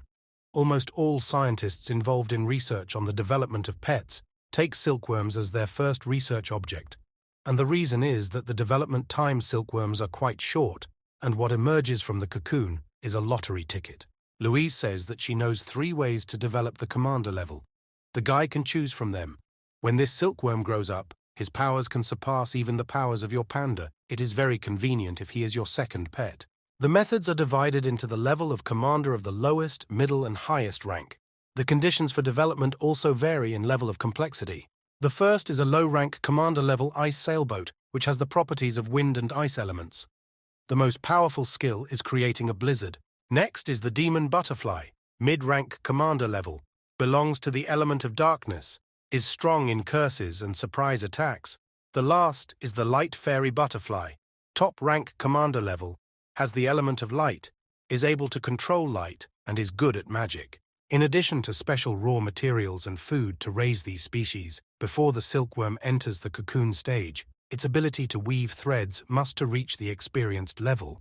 This way, you can unleash the maximum potential of the silkworm.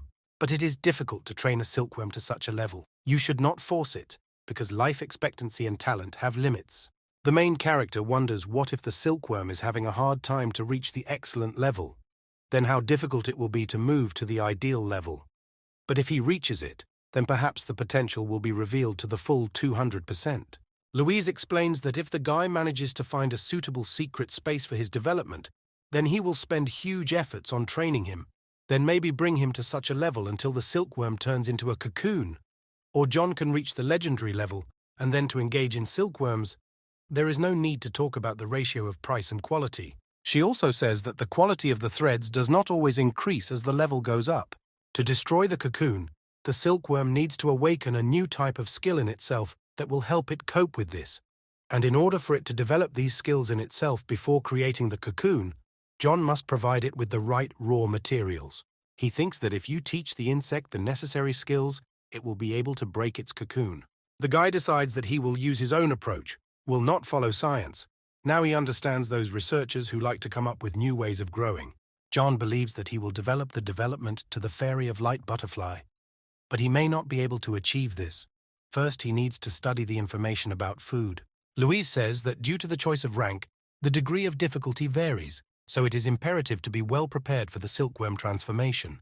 She gives the main character a detailed guide to developing a silkworm, and also asks him to study it well before starting the business. In order to raise a light fairy butterfly, you must have the skill of weaving threads at an experienced level or higher.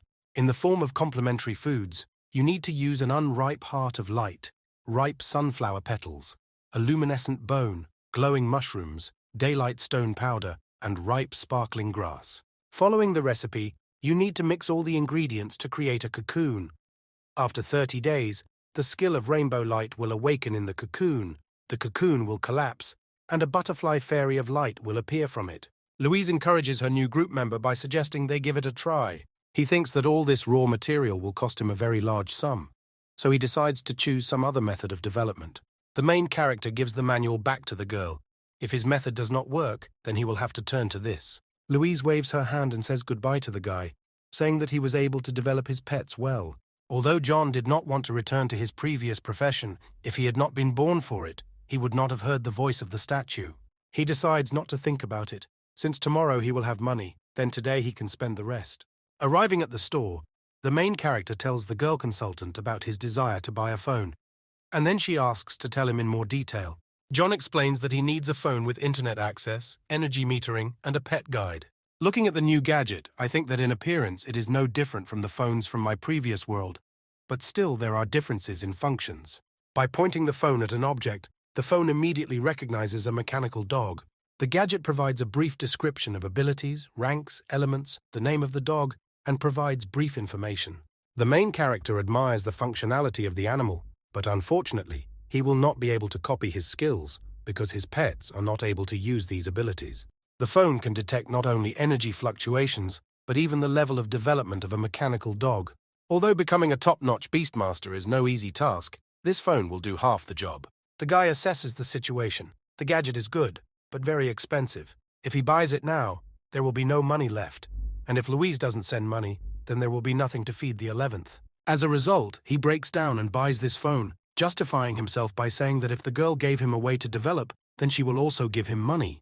Leaving the store, John reflects that the 11th will be enough bamboo for another month, although he loves to eat it, but you can buy something better.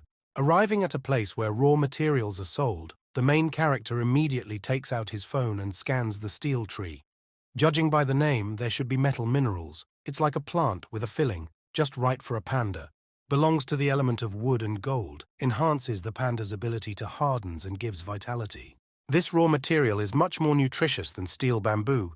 Usually it is given as food only to pandas of a supernatural level. Otherwise it can be overfed. But the 11th spends so much effort, it is unlikely that the main character will be able to overfeed him, although he eats several times more than he should, but he also trains very hard intensely. Arriving home, John lies down on the bed, finishing the registration on his phone. Now he will be able to read the news of the Beastmasters Association. The main character thinks that the silkworm still has enough food, so when he was in the store, he did not buy it. Suddenly he sees a message on his phone inviting him to explore the traces of antiquity. For this, he needs to pass certification in combat skills. The guy jumps out of bed, shouting that you can't go inside the secret space. Maybe there are only wild animals there and there's nothing valuable. Perhaps I use people only as cannon fodder, because if you need to pass a certification for combat skills, then it's definitely dangerous inside. Suddenly a panda and a silkworm enter the room. They look exhausted. They want to eat. John says that today they will have a feast, so he will now head to prepare food. While cooking, he thinks that with the phone in his hands, time has passed very quickly, so much so that it has already gotten dark outside.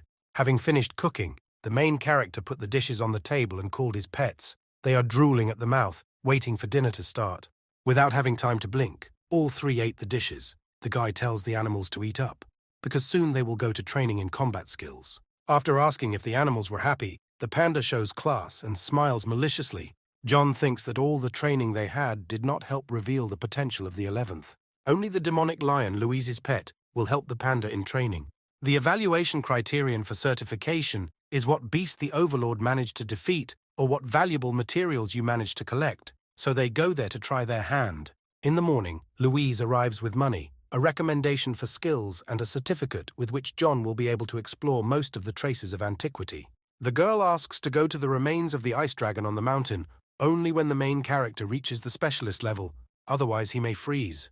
She also adds that to explore the snowy mountain, a guy can request security, but unfortunately he cannot go into the secret space. John asks to tell us more about what is in the secret space. Louise begins to tell that the secret space used to be the space of the Master of Beasts. For starters, this space is very unstable. According to the results of the experiment, only master disciples can safely enter.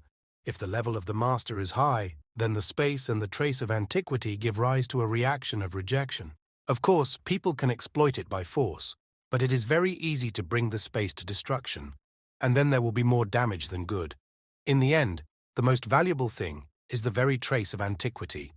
And then, this trace of antiquity was probably a battlefield that Overlord changed it, and now it is needed for hardening. The new generation of overlords of his tribe, after the Overlord gets inside, he finds himself in a separate space that no one else can enter. Creatures arise within that environment, and only by defeating them can one move on to the next separate space. According to the people who came out from there, the main task of the creatures is to defeat the enemy, but not to kill him. But if the fighter is too weak, then there is a risk. The girl sends a link to a website with products for raising pets. She believes that John will soon become a specialist. Louise reminds that the main goal now is the secret space, not the ice dragon. Although the main character can enter the secret space with his ID, he still decides that it is better to undergo a special certification to understand whether he can survive in the secret space. He decides that it is not worth the risk, because there is still a chance of death. As she leaves, Louise thinks that as soon as John gets into their group, he will definitely become her assistant, and subsequently the master of the beasts. After the girl leaves, the main character can only rely on himself. In John's past life, research into antiquity was not highly valued, but in this world it is the key to unraveling totems and magical creatures. Although he again found himself in archaeology, just a few months later, he was already a member of such a cool group. In his new life, the guy was able to achieve much more. Suddenly, the panda begins to scream loudly. The silkworm also comes running to the noise. Apparently, it has grown up again. Since John started feeding 11th with steel bamboo, he has grown tremendously in size and is now in his fastest growth period. He brings his panda another portion of food, offering to eat with a smile on his face. The main character takes out his new gadget and looks at the animals. They grow faster than ordinary pets. The speed of their skill development also exceeds the speed of other pets. John wonders what the certification result will be if he takes these guys with him. Arriving at the certification, he is very surprised that a huge number of people came. People around are discussing something that they have never seen so many people sign up for certification. The assistant girl reports the date and time of arrival at the place. The main character thanks her. 3 days later, on a clear and sunny day, people of different ages gathered on the site to try themselves out. Suddenly, John turns to the man calling his name and sees a familiar silhouette. It turned out that it was Edward. He looked very tired and exhausted. The guy was scared of him. He is surprised by his circles under his eyes. Apparently, he has really started swallowing tonics like candy. Many students from Edward's school also came for the certification because they were promised a reward for passing it. He says that after they left, the statue fell apart, but John knows that it was his doing. The main character says that the blue-haired guy should save his strength because he apparently works very hard. But Edward is 100% confident in himself. The teacher spilled the beans, and it turns out that only a fifth will pass this certification. Edward is very worried about the test.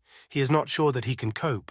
If the panda managed to jump above his head, then the ice-shelled one will succeed. Edward asks if this is the first time the main character has participated in such an event. He agrees with him, because he specializes in cultivation. The blue-haired guy begins to worry even more because of the information received. John wonders if Mary and Kate have arrived, but unfortunately they are not here. Edward waves at him and runs off to join his classmates. The guy pays attention to the people standing next to him. These are either invited overlords or a real army. All army training is paid for by the association. The conditions are not bad. If not for the tough training, then perhaps John could also become part of the army. A man in uniform blows a whistle, ordering everyone to calm down. He asks everyone present to sign a safety declaration. But for now, he will tell you all the most important things about the certification. The man's name is Chuck. He is responsible for conducting certification. In addition to him, there are also 4 overlords responsible for security. On the mountain of heavenly people, there are not only many animals, but also rare resources. All of them are recorded in the directory. Each species is assigned a special number of points. A device will be installed in front of the entrance to call for help. All trophies will be given to intelligence officers. They will count the results. The main task is to score as many points as possible within 3 days. The first 20 people will get the opportunity to get into the secret space. High-ranking beastmasters give their comments. They would also like to return as disciples to get to this place. John opens the reference book, thinking about the names of the animals recorded in it. For a python, which is better not to hunt, they give 4,000 points, which is equivalent to 200 shrew mice. A python bite can make you lose your mind, but if you perfect it, you might be able to turn it all around for yourself. There is also an electric licker on the field. They are very dangerous, and you can also earn 4,000 points for catching them. The main character understands that the animals were brought from other countries. A lot of money was probably invested in this event. Slime has the multiplication skill, thanks to which you can change the size of your body. John understands that he really needs to get this ability. If this beast is in their country, then he cannot miss this opportunity. Chuck shouts that the certification will begin in half an hour, but in the meantime, people can go to nearby stores and stock up on food and tonics. It's good that there is time to buy equipment. The main character can choose all the essentials. Suddenly, out of nowhere, Edward appears, interrupting John's thoughts. He offers to team up to catch the python, but the guy is not sure if this can be done. The blue-haired student says that there are no requirements about this, but John still refuses. It seems to him that he can achieve better results alone than with these guys. Certification time has begun. Climb the mountain from 4 entrances. Mechanical birds fly across the sky. They are designed to keep an eye on those animals, for which they promise 4,000 points. Participants should not approach them. John calls on the 11th, who is most determined to fight. To get to the mountainous area with magnetic iron ore, you need to cross the wild pigs. On the way, they meet a fanged wild pig, very aggressive. The panda and the main character are pleasantly pleased with the find because they are going to defeat everyone. The pet immediately gets ready for battle, intending to run to its opponent. A mid-rank skill, experienced level Ultra Vision, is activated.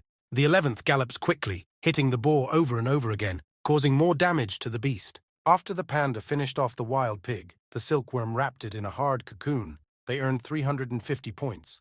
John thinks that if his blue-haired friend had fought this animal, he would have spent a lot more time. The guy hands the silk thread to the panda, and he admires the fact that his master was able to turn even a fight into training. Those watching the event are greatly surprised by the abilities of the main character. He is the first to deal with the beast, and he did it so easily. Seeing 4 more wild pigs along the way, the guy offers his pet to deal with them. The guards are shocked, because the master's panda at the student level attacked 4 boars at once.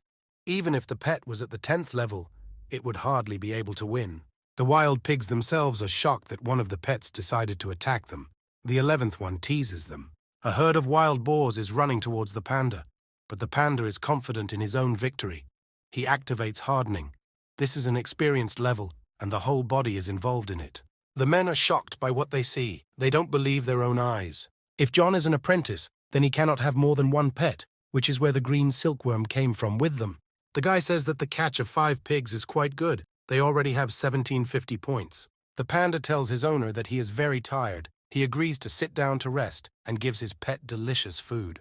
The main character opens the map, building a route and explaining it to the panda. Suddenly, a loud cry for help is heard from the forest. Even the birds scatter in different directions. The guy runs towards the scream. Apparently, another overlord screamed when he encountered wild pigs. The guys are running from a pack of 10 pigs, shouting to those who came to help to quickly hide in the trees and save themselves. They ask John why he doesn't run, but he wonders if 11 can handle the pigs, thereby increasing his effectiveness. A panda appears behind the main character, dragging 5 wild pigs behind him. They show wild boars that it is better not to approach them, since they have killed many of their relatives. The pigs immediately run away from the guy they meet. John and these guys entered from the same entrance. Very little time passed from that moment. The guy explains that they should find a lone pig and surround it, not go deep into the forest. Trophies need to be left somewhere and rested, so the heroes come to a safe place. People around are surprised how the guy was able to catch so many pigs alone. The panda likes the attention in his direction, so he glows with joy and waves to all the overlords. The participants are seriously injured.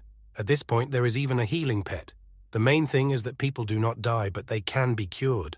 One of the people watching John comes out with a cart, offering to help him record his scores, but the guy asks if he can roast the pigs to eat them.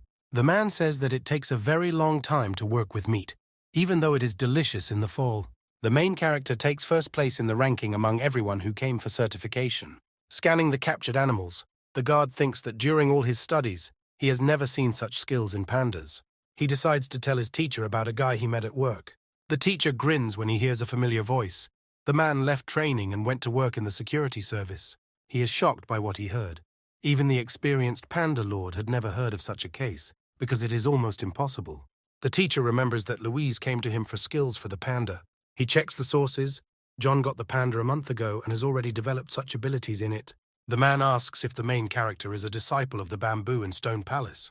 The teacher offers to send the guy to the mountain with more dangerous animals.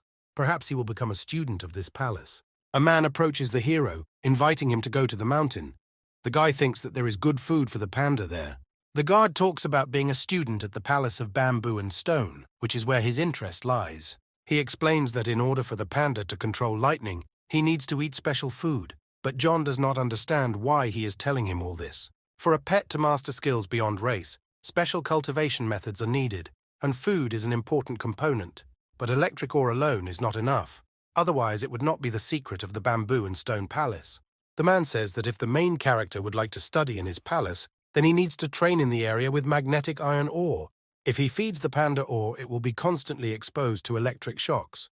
This is the basis for training in mastering the skill of lightning control. John already wanted to go to that area, and now he had good reasons for doing so. He calls to his pet, telling him that he will soon receive a treat.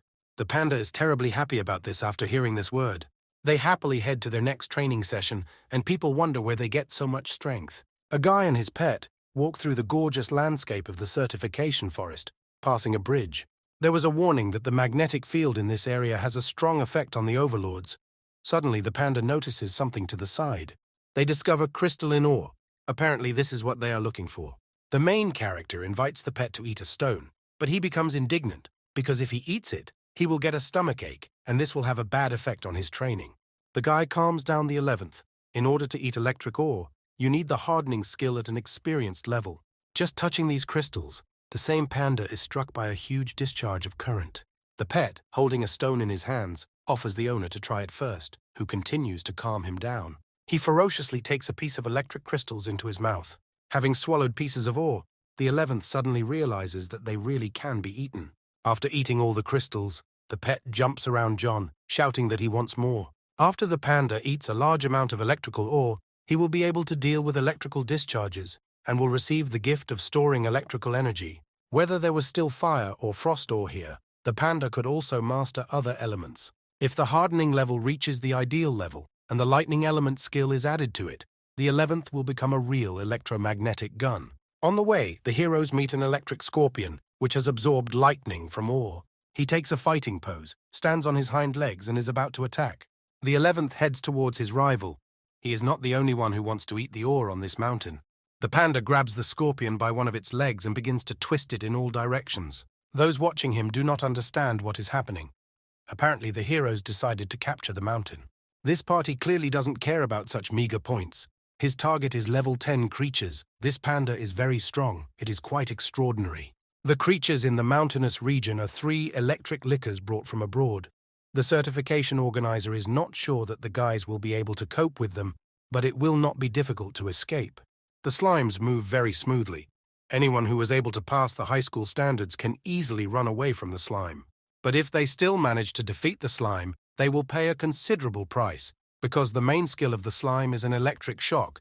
It is famous for its penetrating ability. Its level is 4 steps higher. The organizer orders to continue monitoring, but suddenly one of the overlords reports that they have already found an electric licker. As John runs after his pet, he shouts that he remembered the smell of electric ore. Now he can look for the remaining one. Suddenly, on the way, they encounter an electric licker, which the guys have been looking for so long. They rejoice at the find, although the battle promises to be difficult. The main character orders the panda to grab the enemy and take all his electricity. It's like the main boss in the game. If he drains it, they won't be able to defeat him. The 11th immediately takes off, heading towards his opponent. The creature looks terrifying. Apparently, the panda will not be able to eat it like ore. Those watching the cameras notice that the panda is wearing dielectric gloves, which they are very surprised by. They assume that the guys will defeat the electric licker, but the organizer says that everything is not so simple, and they simply underestimate the beast. The panda is trying to hold off the attacks of his opponent. His face shows great fatigue and fear. The beast has become larger. The main character orders the pet to use the hardening skill. 11th strains his entire body, becoming an iron puppet. He, with great effort, pushes the electric licker aside. The crippled animal squats down, confidently looking at the defeated enemy. The certification organizer assumes that both competitors will suffer, although the licker is very exhausted, but the panda cannot stand it either. Suddenly, the pet begins to recover using its healing skills. Lizun again prepares to attack the panda, but he quickly gets ahead. The main character orders him to praise his opponent and squeeze him like a lemon. The panda copes with such a difficult task, bringing his catch to the master. Since the panda doesn't need electricity, the guy only copies the multiplication skill. The observers look at the cameras, wondering why, if the main character has not yet defeated the enemy, he mocks him. The organizer asks if this guy is really a student, because he looks quite intimidating. John thinks that there is quite a lot of ore in the area that they need to feed his pet, and they will take the rest. By developing the lightning element power and healing skill, the panda will be able to quickly recover from electric shocks. Let the 11th use the widow's electricity in their training. The main character tells his pet that they will rest in this place at night, now eat, and then try a new training method.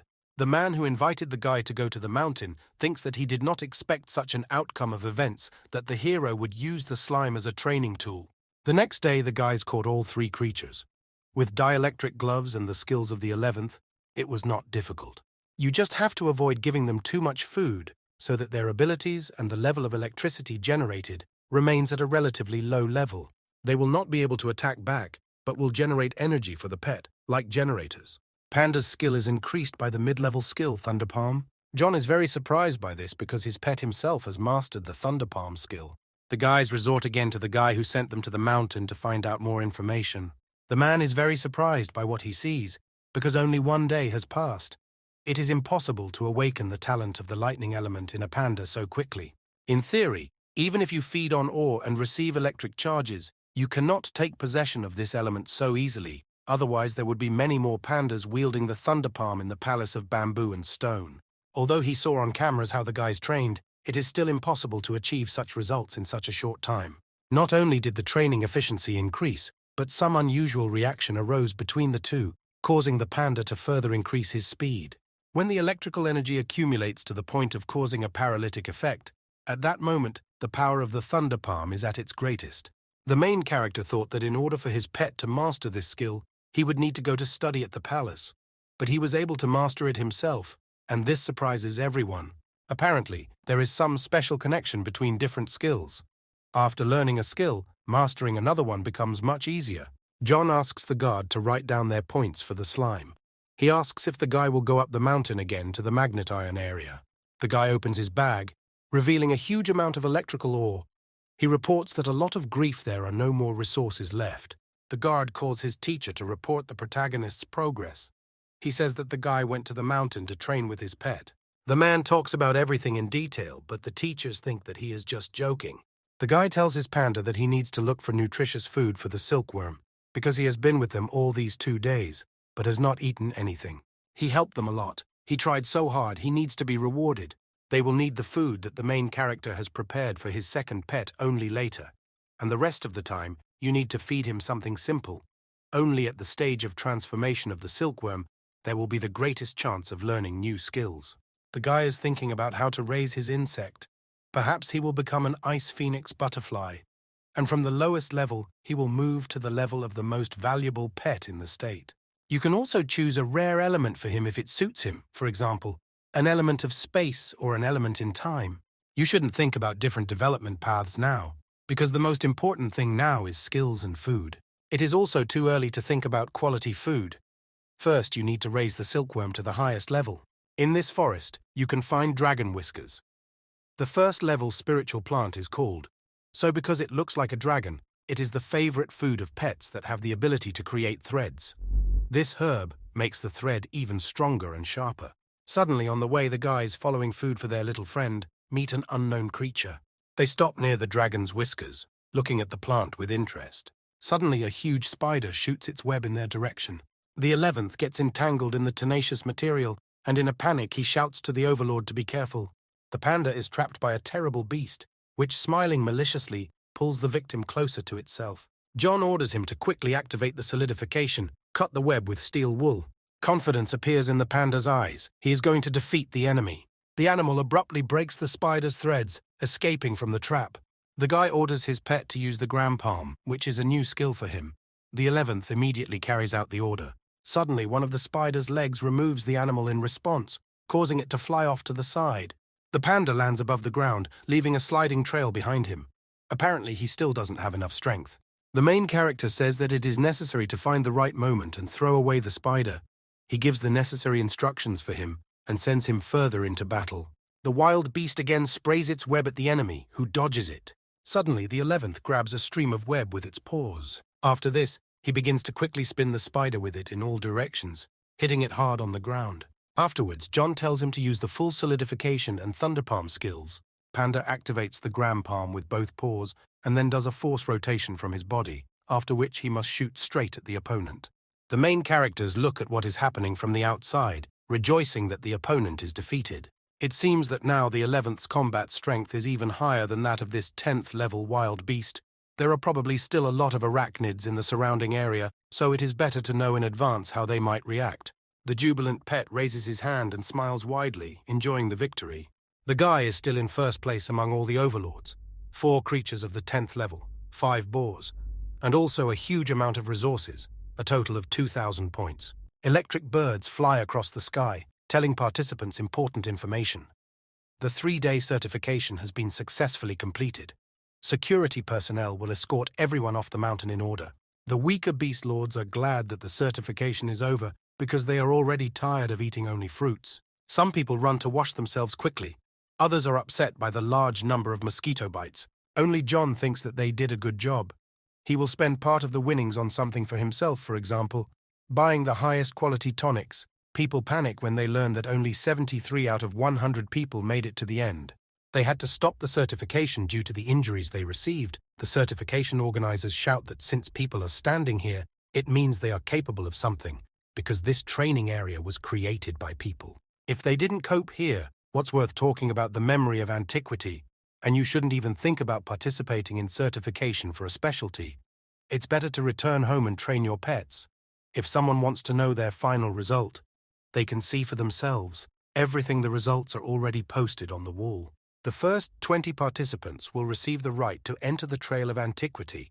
In a week, they will be taken to the Trail of Antiquity for the first time. The details will be announced later. The certification is over. After people find out the results, they can be free. The overlords looking at the table are interested in the question of who John is and why he has so many points. Edward notices a familiar figure in the crowd, paying attention to it. He recognizes his acquaintance in it. Noticing the attention to his person, the main character runs away in an unknown direction, which the blue-haired guy is very surprised by. Edward is surprised that John was able to defeat so many animals. He is upset because he tried so hard for a whole week, but did not move one step closer to his level. Many people ask who the guy in first place is. The guy explains that he is a new overlord who arrived from school in the city. On his advice, he bought Spirit of Light pills for complimentary feeding, and the guy is also very cool. The eyes of my acquaintances light up from what they hear. They also want to buy light pills. At the end of the assessment, John again meets the same guard from the Bamboo and Stone Palace, helping him to exchange points. The man told his mentor that the guy's pet had acquired the Thunderpalm skill. The teacher invites the main character to the palace when he has free time. They have special karma. And the mentor also wants to pass on to him knowledge about the Thunderpalm. Having heard the necessary information, the guy runs away in an unknown direction. The guard thinks that this guy will definitely be able to learn everything. The guy is thinking about the manager of the training palace.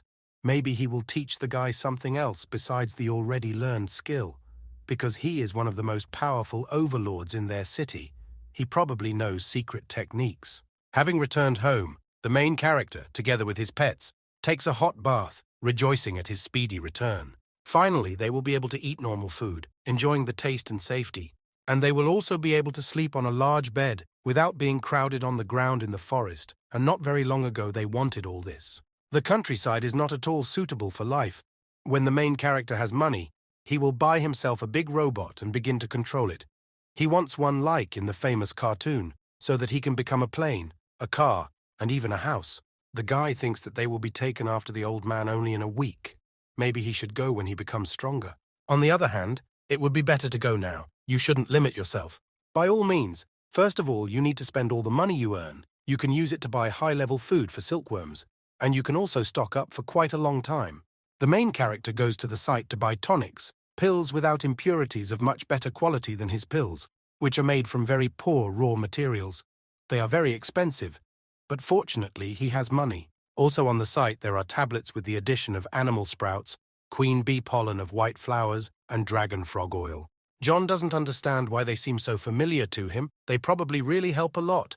The beans are not bad, but you'll have to pay a lot of money for something of such low quality. You can buy one and try it. Perhaps thanks to this tool, it will be possible to learn a new high-level skill, either multiplication, or the skill of absolute sleep, or the skill of intimidation. The main character spends a lot of money.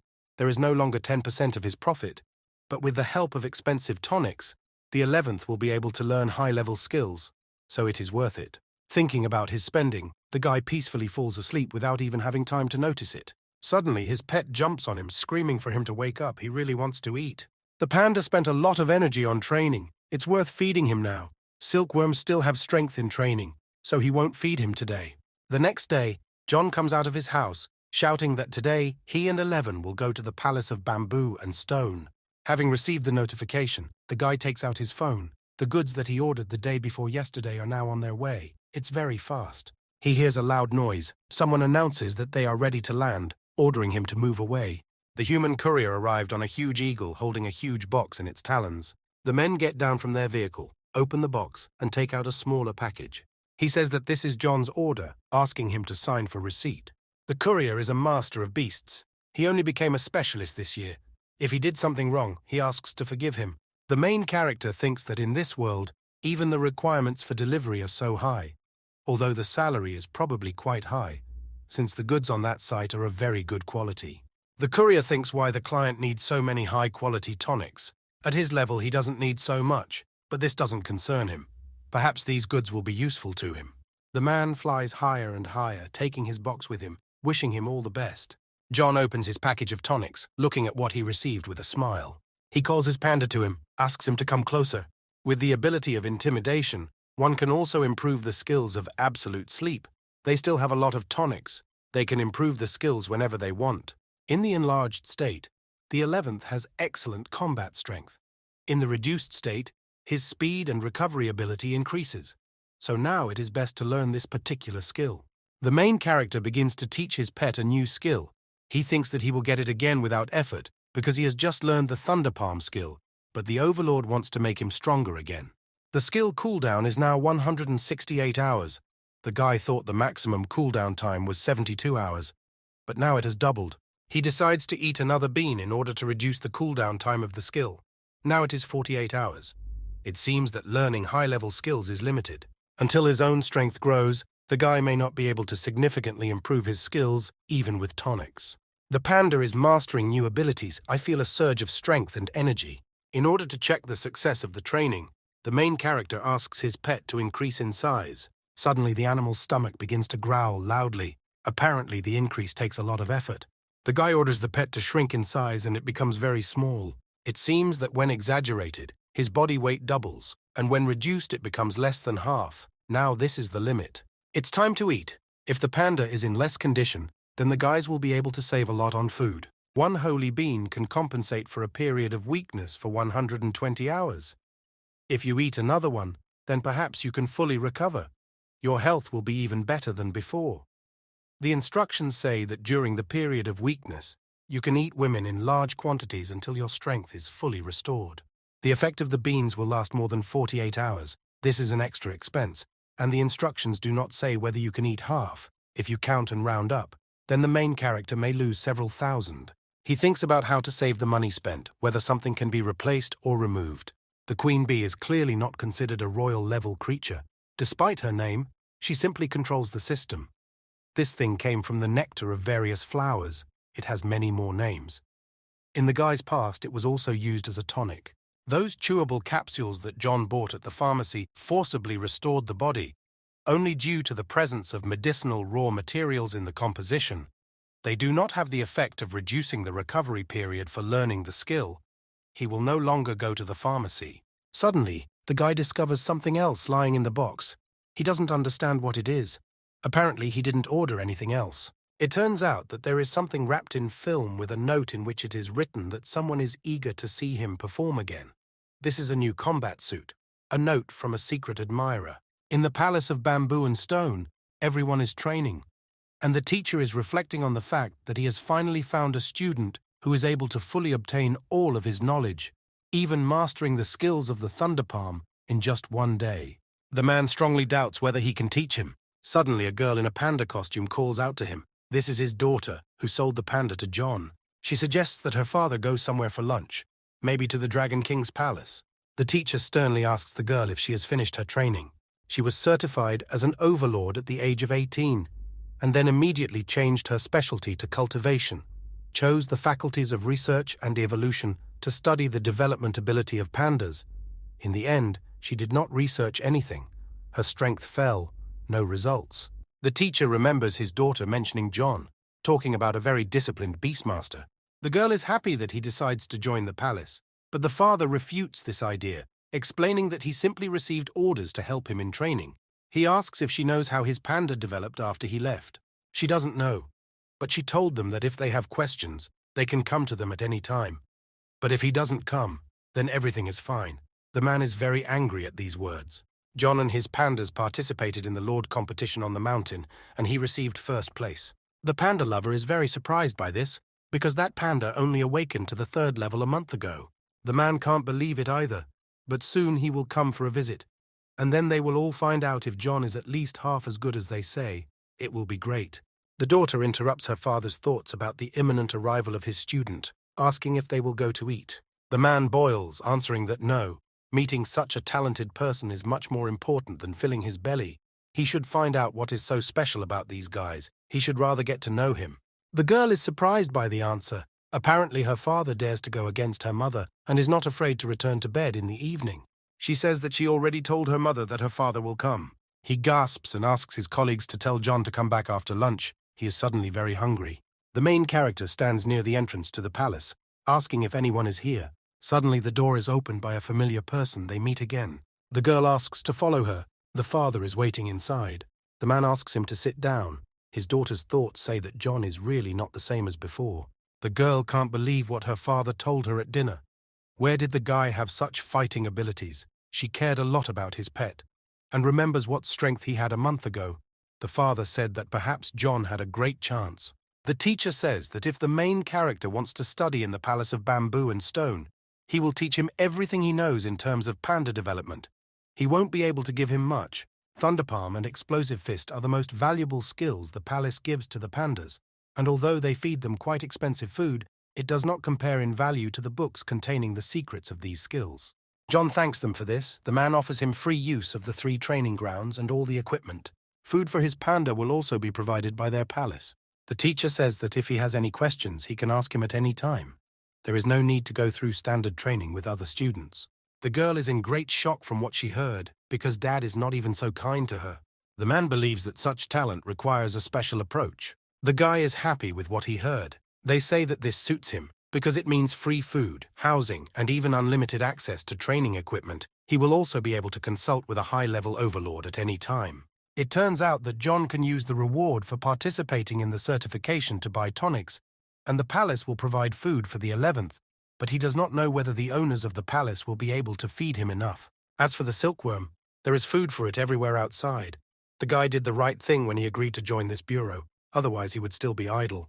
As the teacher understood, his panda had already learned the Thunderpalm skill. Moreover, he had already reached 1 level of the solidification skill. The panda lover does not understand what is happening. Their conversation has long gone beyond what is permitted.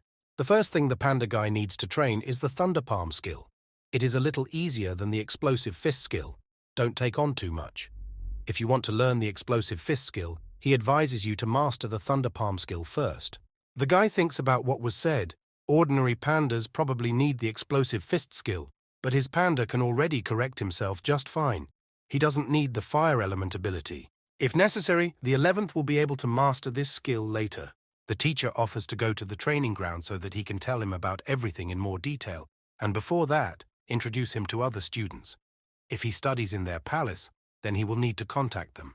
The girl thinks that John does not deserve such kindness from Dad. If Mom were here to support her, she would ask everything out. The man says that the security guard from the certification told him about him, but then he doesn't fully understand his situation. He would like to see the guy on the battlefield with other students. The daughter is very happy when she hears this. She was expecting a similar phrase from her father.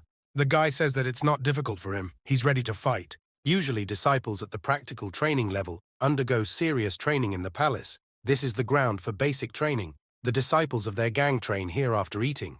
The main character looks at the pandas. They are very lazy, not wanting to work. The 11th in their place would run with all his might. The teacher continues to say that pandas are very lazy by nature. They are trying to change this little by little with training. Otherwise there may be problems on the battlefield. John says that if his panda does not complete the training, he will not eat. Otherwise the balance will not be maintained. Everyone is shocked because they have never seen such pandas. The girl says that it sounds very unrealistic because they didn't have this. She asks what the main character did with the 11th when he took him. He remembers the words of the panda. He said that the ruler gives him too much, which he does not deserve. He will try his best and resent his care with sweat and blood. The men continue to say that after hardening the body, they arrange sparring sessions to practice the hardening skill. They are approximately at the 8-10-year level. The teacher will choose the strongest one for him. He calls out to a man named Jeff, saying they are coming down. The man introduces him to a new student. Jeff looks at his teacher with confusion. Apparently they haven't had new students for a long time. Not far from the group of people there are more palace students. They make humorous remarks about the teacher's daughter. The teacher calls them over so they can all meet John. The main character waves his hand, greeting people. Jeff says to contact him if there are any questions. The teacher says that he wants the guys to fight. If the old student loses to the new one, he will train even more with his panda. Jeff thinks that he can definitely handle just one guy, agreeing to the fight. Other students think that they weren't even given a chance to show off in front of their sister. The mentor just decided to intimidate the new guy. He wants to show the real strength of their palace. The strongest student asks John to prepare his pet. The main character summons the 11th to the battlefield. People around are surprised, because the panda is just a cub. It seems that he is only at the 6th level of awakening, just a beginner. Jeff's panda is at level 10 and also has the hardening skill at the expert level. His daughter's teachers are watching the beginning of the battle with interest. Each of them probably knows the outcome. The experienced student tells the newcomer to attack first, otherwise they will kill him and the panda with the first blow. The 11th also rushes forward, leaving behind clouds of dust. The girl and the teacher are surprised at the speed. The force is very great. Jeff orders his pet to fend off the attack. Although this panda seems to be quite powerful, it is still just a cub. The adult uses the skill to freeze when an opponent tries to hit it. The guy is confident in his pet's hardening skills. 11 knows what to do, which is why he uses electricity.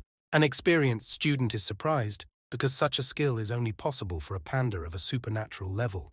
He no longer has time to cancel the skill for hardening. The adult animal flies back at great speed. The teacher is very surprised because this is really a thunder palm. A panda cub at the 6th level of awakening has mastered this skill. It seems that this panda trained hard after receiving the skill, although she did not reach the point of completely losing her combat strength. Jeff's panda may remain paralyzed. The guy is very surprised, not believing his eyes. His pet screams loudly, experiencing incredibly severe pain. He is ready to fight back. The 11th takes a fighting pose in order to defend himself in case of attack. Jeff uses a skill called Hard Claws. The panda immediately takes off, heading towards his opponent. He thinks that he can't lose to a newcomer, even if he uses the Thunder Palm skill. But if he loses to him, it will be a shame. If he really lost, his panda wouldn't be able to handle the extra training. John tells his pet not to take cover but to remain firm before attacking. This is a great opportunity to show off their hardening and smoke palm skills. The rest should be hidden for now. An adult panda cannot hit cubs because all its skin is hard as stone. There was no trace of the blow left on 11's skin. The opponent is surprised by this because his opponent not only has thunder palm skills but also experienced level hardening. This skill is higher than his. He tries to hit the little panda but he fails every time. Then 11 decides to hit back, concentrating his power on his fist. By inertia, the panda flies high into the air, and the opponent flies towards his owner. She is knocked out, unable to continue the fight. John smiles widely, thanking his opponent for the fight. The man does not believe that this cub is at the 6th level of awakening. Probably even his students and their certified pandas will not be able to cope with him. The teacher comes closer, telling Jeff that he lost and will now train twice as hard. The man thinks that his opponent is strong, like his teacher's own son. The teacher tells his experienced student to go and treat his panda, and the new student goes with him. The girl thinks that the 11th has changed terribly much since their last meeting. She angrily shouts at the other students that they will also study twice as hard. The students are still not sure that the new students are a beginner, because he is very strong. 11 tells his master that the teacher and his face seem familiar to him. A group of people enter a round room with a word written on the floor. The panda and the girl are happy to meet. They look at each other, smiling. They hug tightly. The panda lover understands that this is still the same 11th, but it is unknown what happened to him, why he suddenly became so strong. The man says that the main character took great care of this panda. She is the best he has ever seen. Suddenly, the pet realizes that she most likely saw this guy at the base before, but does not know who he is. John thanks the man, who replies that the guys have limitless prospects. He was very sorry that he could only teach them so much. The teacher's gaze changes sharply. He becomes stern and angry. A man opens an unknown portal with a panda symbol. A huge animal appears behind him. He says that he will show you how to train the solidification and thunder palm skills, and also provide reference materials. John looks at the beast for a moment, realizing that it is a fighting panda. The giant pet stands with his arms crossed. He is wearing wide pants. He looks very menacing. He belongs to the teacher. Various hardening level skills should be written reference books, and as for the gram palm, the panda is proficient at the initial level. If you hit with a powerful electric current, you can put the opponent into an anesthetic state, but the penetration force is still small, Otherwise, the panda could penetrate the opponent and hit him with one blow. Then the teacher turns away from the guys to the side, intending to show some kind of technique. The teacher's animal prepares to demonstrate its skill by waving its arm. This is what the penetration of current looks like in the thunder palm skill at an experienced level. At this level, even hard steel can be pierced with the help of the thunder palm skill. John is very surprised. The strength of the 11th compared to this is simply nothing. The panda admires what he saw. He must do even better. The teacher continues to talk about the panda's mistakes. She lacks strength when struck. Well, at a deeply studied level, the thunder palm skill goes into a normal state. You can hold the electric current directly in your paws, as if wearing gloves, or you can also use both paws at once. The huge panda demonstrates another technique, and the man explains that this is an experienced level thunder palm. Now you can bring this skill to the ideal. At an experienced level, the skill has a greater current flow, which means it paralyzes the enemy more strongly. At this moment, you can generate the most powerful blow and also develop unprecedented speed. After the main character brings this skill to an excellent level, the penetrating power of the current, combined with the speed of the panda, can be compared with even real lightning. John notes that it sounds very powerful and looks cool. The teacher says that this is not all. He strives for something else. By snapping his finger, he signals his pet to show some kind of technique. He immediately raises his paw up, lightning flying around him. The beast is transformed, becoming human-like. The guys look at the ability with open mouths. I assume that this is a combination of the thunder palm of solidification. The experienced panda smiles maliciously, realizing that she is the strongest in this place. The girl says that this is cooler than ordinary combinations. I combine skills and go to a wonderful level. The combination of two skills at an excellent level among the beast lords is called the secret meaning. This is the thunder shell, one of the secret meanings of the panda father. With this hidden meaning, the panda can defeat even ruler-level creatures. Combining skills is very difficult. The panda must have the thunder palm and solidification skills at the same time in order to combine them. And using these two skills at the same time is not an easy task. The girl looks at her father approaching the panda. They are both very scared, and she emits many electric rays from herself. First, you need to think carefully about whether the pet can use two skills at the same time, and then think about whether the powers of the two skills will counteract each other. Combination is not the strongest advantage. The strongest advantage is strong skills. If a pet has two skills of an excellent level and can combine them, this is called sacred meaning. Whether a pet can master sacred meaning and how strong it will be depends on the cultivation skills of the overlord. The teacher thinks that it is too early for John, and even for many masters at the specialist level, to know the word sacred meaning. Even for specialists, it is not just too early to know this term, but very early. After all, not every specialist can train his panda to an excellent level. But if the 11th works hard, he will definitely achieve his goal. Suddenly, the main character asks if the thunder shell can be improved. He greatly surprises everyone in the area with his question because this technique is already very powerful. The guy explains that pandas' vision is not very good, and at such speed, they will not be able to control their actions well. The panda lover says that there are no ideal sacred meanings. With such an ace in the hole, when fighting with a not particularly fast opponent, there will already be success. If there was some skill that allowed one to predict the enemy's movement in order to determine his location, then the effect of the gram shell would be much stronger. It would be better to combine the skill of solidification, thunder palm, and multiplication at an excellent level when facing the most powerful opponent. The teacher says that the problem is that it is difficult to master skills related to thinking and feeling. But he likes the way he thinks. Every greasy meaning is not ideal and has its own shortcomings. If you add a sacred meaning to a new skill, you can increase its effectiveness. Of course, for the main character, this goal is still far away. His task now is to increase the level of the panda's thunder palm skill. Then he can try simple combinations of thunder palm and hardening. Improving the skill of thunder palm is not easy. After all, this skill is not natural for pandas. To train in the palace, you need to have a strong ability to withstand stress.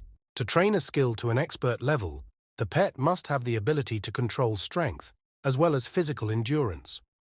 If you make a mistake during the transition to the excellent level, the pet may get injured, and the training process will become too brutal for it. Each stage has its own aspects. If difficulties arise, the teacher asks you to contact him. He explained to the guy the features of each stage of mastering the skills of the thunder palm. But there are still many details left, and mastering all this is quite difficult. John happily raises his hand, saying that he will try, and the panda thinks about different approaches between the master and this uncle. Let the main character master the combination of solidification and thunder palm first. This will be enough to pass the specialist statue. And if he can perfect his skills and combine solidification, gram palm and multiplication into one combination, he will be able to wipe the faces of the earth, even an entire city. The girl shows John where the equipment for training basic elements is. 11 thinks that it is not clear here that the training was in full swing. The panda lover also shows where the electric training room is located. In this room, you can practice resistance to electric current in pandas. The maximum impact force is a natural level. There is also a pool of conductive current. You can practice fighting techniques in water, and at the same time train resistance to current. Approaching the pool, the panda says that he wants to go there, but the guy asks him not to rush. If they use all this equipment, the 11th's training will become more complete and scientific. And most importantly, there is free food and water. While the main character is thinking about this, his panda falls into the pool. Entering the room, the girl calls her father, who asks if the guests will come and if they liked everything. He says that they probably liked everything because Jonah's panda ate a lot. If this panda is really so disciplined and trains a lot, then maybe he should eat more. The girl reads what the panda ate, namely electric ore, steel bamboo, steel wood, gold spirit ore, as well as their special set meal. Hearing this, the man goes into shock. She ate a double portion of the food that their pandas eat after training. The teacher says that this is really a lot, but that's normal. The girl explains that they only fought once in the arena, without having started any training yet. He thinks that they will need to stock up on food, but that's not a problem. Just a panda at the awakening stage. But if the panda grows up and needs more food, he will not be able to provide it.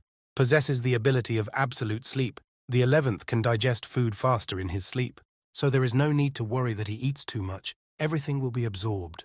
At this rate, a guy can take his pet to supernatural levels in just a few months.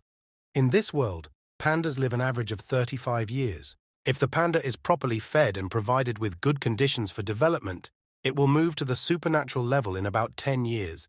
At this age, pandas are already considered adults. This rate of development is normal for them. Well, the Overlord can speed up this process. For example, the 11th can move to the supernatural level in just 2 years. There is no need to worry about Panda John's level in terms of certification, but his own level is in doubt. You need to look for some means for hardening. There are no longer enough tonics. At the panda breeding base, the main character is given a small sensor where all stages of training are recorded. It seems that his father placed all his hope in John. He hopes that his panda will be able to overcome the boundary of his species. Suddenly the guy notices something. I am distracted from looking at the sensor. The girl slowly turns her head, not understanding what happened. The guy shouts at her to be careful, her eyes open wide, directing her gaze towards the danger. John shouts that he will definitely use all these resources and cope with everything. If the palace feeds the 11th enough, he won't let down their expectations. He doesn't want the pet to just eat here for free. The girl smiles sweetly. I am touched by these words. The 11th got a good master. As long as he is with him, she is calm. Before going to bed, the main character invites his pet to learn a new skill. They stand in front of each other, rejoicing at the end of the day. The panda wants to see the limit of his capabilities. His owner notices that he is working harder and harder, but he is gaining skills just like that. This is not very good. It is imperative to compensate them with labor. John activates learning a new skill by laying his head on his pet. Waking up in the morning, the main character slowly pulls himself up in his bed. It's good that he takes tonics. With such an expenditure of energy, he needs to sleep until the evening. The 11th already has the skills of the gram palm at an experienced level. It is unknown whether anything else can be learned today. John notices that his pet is sitting tiredly on the rocks, not exercising at all. He does not understand what happened to his animal overnight. The guy slowly approaches him, asking what happened, because today he is somehow quiet. The pet explains that hardening at a deeply studied level and thunder palm at an experienced level will probably be difficult to combine. Don't train all night, sleep well, eat, but still can't combine skills. John, looking at his insect, thinks that he must have been very scared because they trained all night. It's probably a matter of insufficient level, but they will succeed. The 11th is touched by this, thinking that he has a very kind master. Again, you need to go in the yard. The main character will no longer allow the panda to train at night. Because he eats a lot, let him sleep better. I should have asked yesterday if it was possible to order delivery. Otherwise, going out for food every day is quite tiring. Arriving at the palace, John meets his teacher. He asks if he wants to explore the trace of antiquity. According to the military's feedback, this place is indeed better for training. With his abilities, he can get a lot of benefits. The teacher needs to leave the city for a while. If there are any questions, he asks to contact his daughter. The grey-haired man explains that the whole city buys food for pandas here, and they also have delivery. The teacher said that he can freely use all the resources. Delivery is also included. He only needs to indicate the quantity, address, and delivery time. The guy is happy with what he heard, and then asks for a triple portion of the panda's daily food every day. There are 3 days left before the research campaign of the Association of Overlords. We have everything we need, namely tonics and food. And now you should learn a new skill, the skill of intimidation. The main character begins to cast a spell. Starting today, his panda is the king. The 11th is undergoing a great transformation. He has learned all the necessary skills. All that remains is to improve them and become stronger.